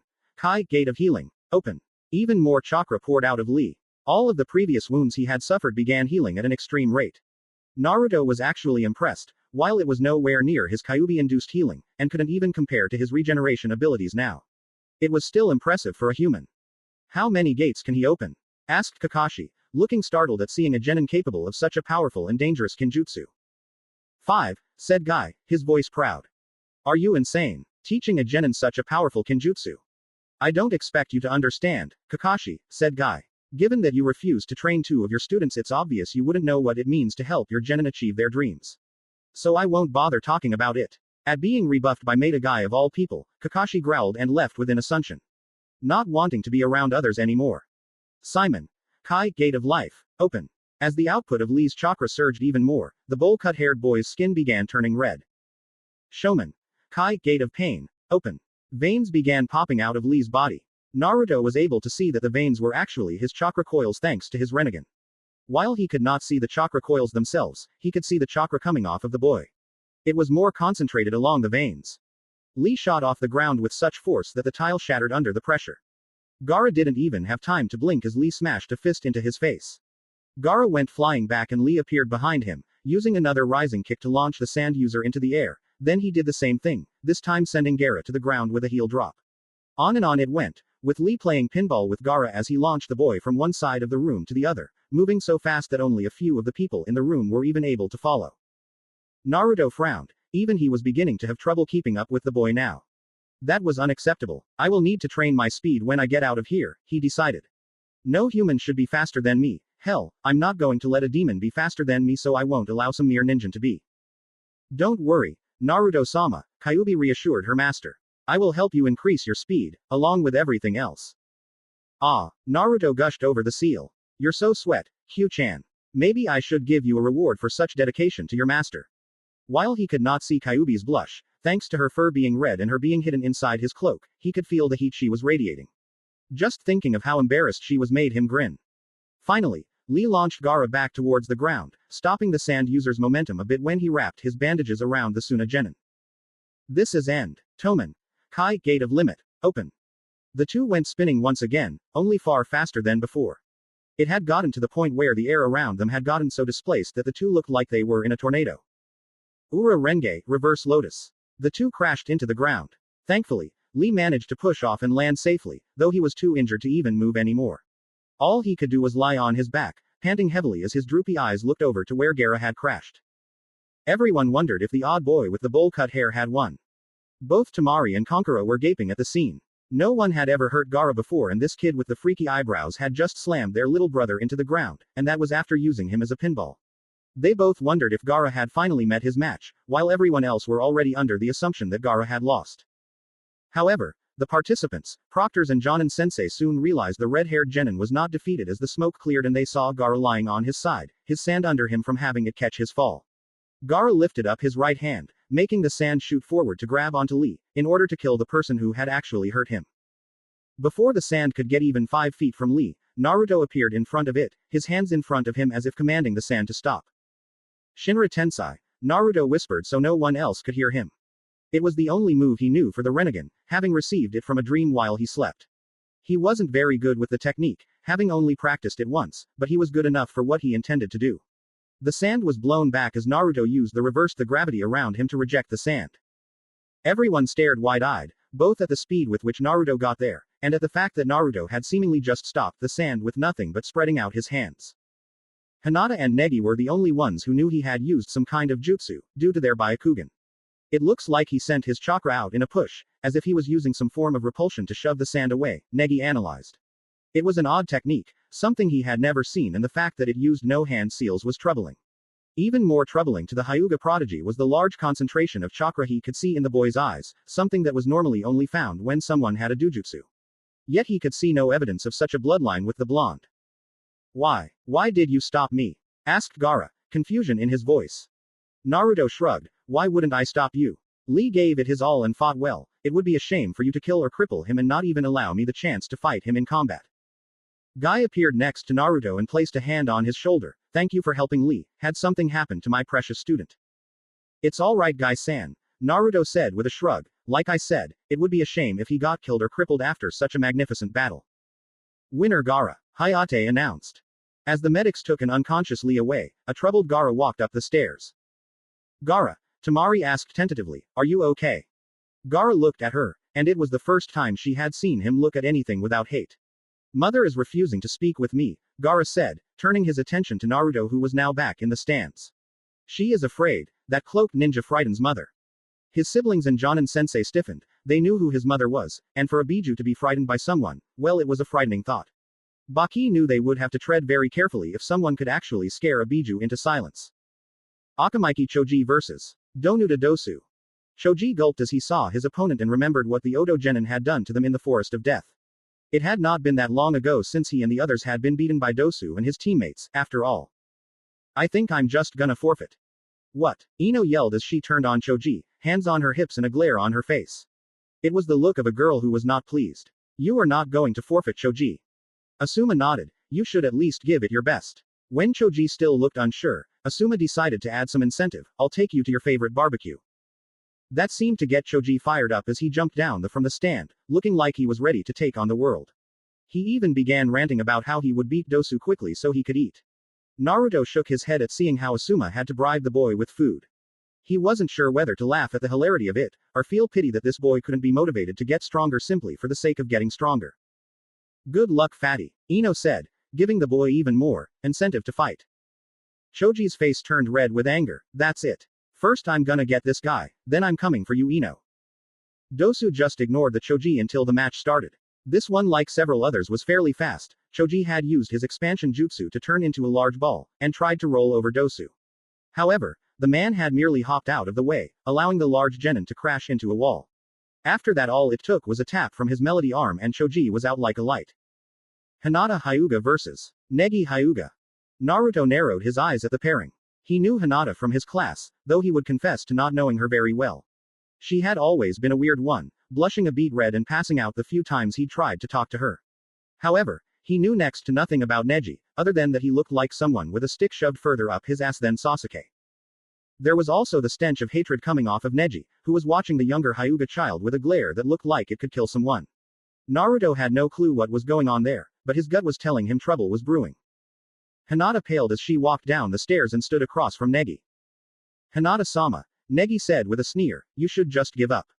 You can not win against me, Fate has decided that you will lose this battle. You are too kind-hearted and weak. You will always be weak, and nothing you can do will change that. You should give up. Hinata looked like she was about to cry, but before anything else could happen, Naruto started to chuckle. That chuckle soon turned into outright laughing as the blonde held his gut. Everyone looked at him with raised eyebrows, while Neji turned his sneer onto Naruto. Ha ha ha ha. Oh Kami ha ha. This is fucking rich. Ha ha ha. Listening to you talking about fate like it was some kind of all-controlling entity. Naruto's laughing increased as Negi's face turned red with fury. To Naruto it just made him look constipated, and that just made him laugh harder. Ha ha ha ha. So I guess that makes you fate's little bitch, huh? Man, you're so fucking pathetic, blaming your hardships on fate because you don't have the balls to face life head on. You're no warrior, just some little pussy with a chip on his shoulder. Neji grit his teeth in frustration as he listened to Naruto insult him. How dare this no-name loser insult him? He was the prodigy of the Hyuga clan. He would have said something to shut the cloaked genin up, but he noticed Hinata looking at him with more confidence than he had ever seen in her. So I see you're still going to fight, Neji stated, a sneer coming onto his face. That's right, Hinata got into a stance. Prepare yourself, Neji-ni-san. Neji just smiled as he got into a stance. He had wanted to show Hinata her inferiority anyways. The fight soon began, and despite Hinata's best efforts, Naruto knew she would lose, as did many of the other jonin. Still, she fought with a ferocity that no one had ever seen in the underconfident girl. It made her decision to fight all the more worth it. The battle basically ended when Hinata hit Neji thinking she had won, only for the Hyuga prodigy to show her that he had been cutting off her Tenketsu points, making her Jiyuken strikes useless. Despite this, Hinata still fought on, even though she knew it was a futile effort. In the end, Hinata was hit with a Jiyuken strike to the chest, sending her sprawling onto the ground. Proctor-san, call the match, Neji said as he turned around and began walking off the stage. Hey Neji-chan, Naruto called in a sing-song voice, you might want to turn around. Neji did, about to insult the other genin, when he noticed, much to his shock, that Hinata was struggling to stand again. A small conversation ensued after that. It was low enough that most could not hear it. Only Naruto with his enhanced hearing could make it out. Hinata telling Neji that he was the one suffering because of the clan, not her. The girl's words consequently sent him into a rage, and he ran at Hinata, intent on ending her life. Like with Lee, before he could make it even 5 feet, and before the genin and jonin knew what was happening, Naruto appeared in front of Neji. Grabbing the Hyuga prodigy by the throat and lifting him up, while 2 other Narutos appeared on either side, kunai aimed at his vital points. You know it's not nice to try and kill your own family Neji-chan Naruto said. Though he spoke in a sing-song voice, the blonde was anything but happy. Once again, it wasn't that he actually cared about the girl Neji was fighting, since all he knew of her was that she was extremely shy and introverted. It was that Hinata was the Hyuga prodigy's family, and for someone who was an orphan like Naruto, family should be protected and loved above all else. Neji tried to reply, but Naruto was cutting off his air circulation. He tried to Jiyuken Naruto, but the other genin merely swatted his hands away with impunity each time. Behind Naruto, Hinata had finally fallen, causing the medics as well as Hinata's Jonin sensei to rush to the girl's side. Consider yourself lucky we're in a tournament and killing you would disqualify me, Naruto said, otherwise you would not live to see the next day. Naruto dropped the boy who had been starting to turn blue. He looked over at Guy. I suggest you beat some humility into this boy. Arrogance like his will not only get him killed, but his teammates killed as well. Guy merely gave him a nod, grabbing Neji and taking him off the stage. I'm definitely going to have to talk to Naruto after all of this, Sarutobi thought to himself as he watched Naruto take his place with the other genin in front of the stage now that the Chunin exams were over. To all of you have earned the right to compete in the 3rd stage of the Chunin exams, congratulations, Hayate said. Before taking a step back, allowing the Hokage to stop forward. Sarutobi coughed into his hand briefly to clear his throat. Allow me to explain the last stage of the exams for all of you. As I said before. It was at this point that Naruto started to tune the man out. Kami, you know I really do love Oji-san and all, but he has this really cryptic way of speaking that pisses me off. And he's more long-winded than Iruka-sensei. It's just how old people are, Naruto-sama, Kyuubi said placatingly. My father was the same way before I became the Kyuubi. That reminds me, how did you become the Kyuubi exactly? Naruto asked. I'm not sure, to be honest, Kyuubi said, not having a problem with telling her new master what she knew. As I said, I was hit with a very powerful chakra. It must have been around 800 years ago. I ended up blacking out, and when I woke up I had 9 tails instead of 3. After that, my father named me clan head and gave me the title of Kyuubi. So Kyuubi is just a title then? Asked Naruto. It is both my title and my name, Kyuubi said. Naruto frowned. Then what were you called before you became the Kyuubi? I. Single quote ellipsis single quote. Kyuubi. Naruto asked when the vixen was silent. It doesn't matter, Kyuubi said eventually, it's no longer my name. Naruto could hear some bitterness in her voice and decided to back off with his questions. Instead he turned his attention back to Sarutobi. Now I would like to dismiss all of you, but there is one more matter we must attend to. Sarutobi said as Anko stepped forward with a box in her hand. There are pieces of paper with a number on it within the box Anko is holding. I want each of you to take one. I'll come around to you, so I want you brats to wait your turn, Anko said. Anko walked around to each genin who would take a piece of paper and then move on. When she got to Naruto she gave him a wink, causing the cloaked genin to raise an eyebrow. Now that everyone has a piece of paper I would like each of you to tell me the number it has on it, Anko said, we'll start from the left. 5, said Shino. 2, Neji said. 7, said Tamari. 6, Konkuro said. 3, Gaara said. Troublesome. 8, said Shikamaru. 1, Naruto said, a grin hidden behind his mask. 9, said Dosu. 10, said Ino. That means the Uchiha has 4, Ibiki muttered. We will now reveal your matchup for the first round of the tournament, Sarutobi said. Naruto Uzumaki vs. Neji Hyuga. Gaara no Sabaku vs. Sasuke Uchiha.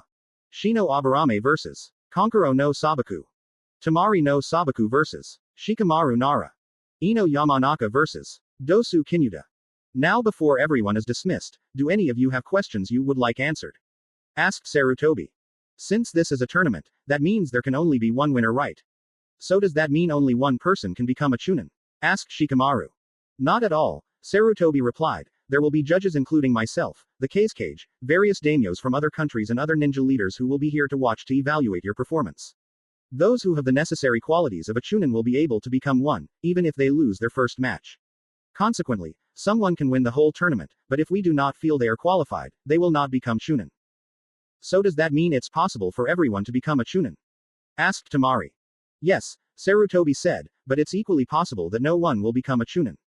Advancing in the tournament gives you more opportunities to show off your abilities and appeal to the judges, so make sure you do your best. If that is all then you are all dismissed, said Sarutobi. Most of the genin started hooking up with their Jonin senseis to leave. Naruto was about to head out himself, when the Sandaime spoke again, stopping the blonde boy in his tracks. However, I would like to ask Uzumaki Naruto to stay. Naruto raised an eyebrow, but remained nonetheless. When the other genin were gone Naruto let his voice be known. So what's up Oji-san, wanted to congratulate me for kicking ass? Naruto questioned. Sarutobi chuckled a bit at the boy's crass attitude, at least that hadn't changed. That is part of the reason. However, I would also like to speak with you in private. Why don't we head to my office? Sarutobi did not give Naruto a chance to speak as he placed a hand on the boy's shoulder and they disappeared in a swirl of leaves. Birth of the new Demon King. Naruto was sitting in front of the desk in Sarutobi's office, waiting for the aging Hokage to speak. As he did his eyes gazed around the room, taking in the light beige walls, the bookshelf that sat on his left and the couch with the pictures of the 4 Hokages on his right and slightly behind him. The desk Sarutobi was sitting in was large, made of a dark brown wood and holding several items of interest, as well as 2 large stacks of paperwork, which always seemed to be there no matter how many times Naruto came in. Behind the desk and the comfortable leather chair that the Sandaime sat in, was a large window that overlooked Konoha. He had been in this room many times in the past, probably more than anyone else who had not been Hokage. The room held many fond memories for him, times when he and the aging Sandaime would sit around and he would listen as Sarutobi told him stories from his youth, of his times training with the Shadaime and Nadaime Hokages, while eating some cookies that the man's secretary would get for them. It was also here that Naruto began to learn about what was required of a Hokage beyond being the strongest shinobi of the village. Sarutobi reached into his desk and pulled out his pipe, packing some tobacco into it before using a fire jutsu to light it. He took a few puffs on his pipe as he looked at Naruto. He sat there, silently contemplating the young man for a few moments, before speaking. First I would like to congratulate you on your victory in the second stage of the Chunin exams, Sarutobi said. You showed a rather impressive amount of strength to do what you did, and the timing of your last attack was impeccable. The Sandaime was of course speaking the precise timing required to hit an Inuzuka while they were using the Suga technique. In order to do any damage and not receive it in return, someone had to precisely time their attack to the exact moment the Inuzuka makes a full revolution. Thanks, Naruto replied, but we both know that's not the reason you called me here, is it Oji-san? Quite right, Sarutobi said, wondering a bit about the boy's increased perceptiveness. He better than anyone knew that Naruto had never been stupid, but just because Naruto wasn't dumb, didn't mean he was perceptive. Before we begin, could you take off your hood and mask? Kyuubi, Naruto said. Already on it, Kyuubi replied as she cast a kitsune illusion to become invisible. Normally such a burst of Yuki would have been clearly felt, but being near Naruto, who had nearly 4 times more Yuki than Kyuubi did after his transformation, no one felt it. Naruto reached up and pulled down his hood, revealing his now long spiky hair which moved into his cloak. Then he pulled off his face mask, revealing his now lean and slightly aristocratic features. Sarutobi was surprised to see that the boy looked almost exactly like his father now, with the exception of his longer than average canines and that his hair was obviously far longer than Minato's had been. It was even more surprising to see that the boy's whiskers were gone. What happened to you, my boy? Asked Sarutobi, shock clearly evident in his voice. You look older. Naruto finished for him, smiling a bit. I know. I can't honestly explain what happened because I don't know myself, he lied. While the blonde demon shinobi may trust the Hokage, he didn't want word about what he had learned getting out until he was ready to face anything that might come his way. All I remember is fighting that freaky lady who could summon snakes. He watched as Sarutobi stiffened. The next thing I knew was that woman smashing her hand into my gut while shouting some kind of jutsu. After that I was knocked unconscious and when I woke up, I looked like this and felt nearly unlimited power at my disposal. Sarutobi tried to understand what was going on. The snake lady, as Naruto called her, was obviously Orochimaru. Anko had told him what had transpired between her and her former sensei in the Forest of Death, and he knew that his former student had marked the young Uchiha Sasuke with his Juinjutsu cursed seal. But it was obvious he had done something to Naruto as well. If what the blonde said was true, then he had most likely tampered with the seal somehow. That could be very dangerous to Naruto, especially since no one aside from Kushina and another Uzumaki would have the same knowledge of sealing that the Yondaime had. Naruto-kun, may I see your stomach? Sarutobi asked. It is possible that ninja tampered with the seal that holds the Kyuubi. Naruto shrugged before pulling off his cloak, setting it on the chair as he lifted his shirt up, revealing his stomach. Channel some chakra please, the old Hokage said. Naruto began doing so and Sarutobi was once again surprised when nothing happened. He could feel the chakra circulating through Naruto. It was impossible not to feel that maelstrom of energy that surrounded the blonde. Yet the Hake no Fuin Shiki, 8 trigram sealing style, that held the Kyuubi was not visible. Had something happened to the seal? Did it break? But if that were the case then Naruto should be dead and the Kyuubi would be free, or dead as well. He would have to get Jiraiya's opinion on this. If something happened to the seal, he would be the one who was most likely to figure it out. What Sarutobi did not realize was that the seal was gone, because Kyuubi was no longer in the seal, so it had nothing to hold. So, any problems, Oja-san? Asked Naruto. Number, Sarutobi said at last, no sense in worrying the boy when he himself had no clue what happened to the seal. No problems, you can go now. Naruto put his shirt back down and shrugged his cloak on. I should probably tell you I'm not gonna be in Konoha this month, Naruto said. I have some ideas for some new jutsu, but all of them are fairly destructive. So I'm going to be heading outside of Konoha to train. Sarutobi looked at the boy. I suppose that is fine, he said at last. There was nothing in the rule books that said a ninja had to stay within Konoha during the month training period. It was unusual for a Konoha ninja to leave, but not unheard of. Just make sure you're careful. Naruto gave the old man a grin. Hey, it's me. Sarutobi watched the blonde leave and sighed. That's what I'm afraid of.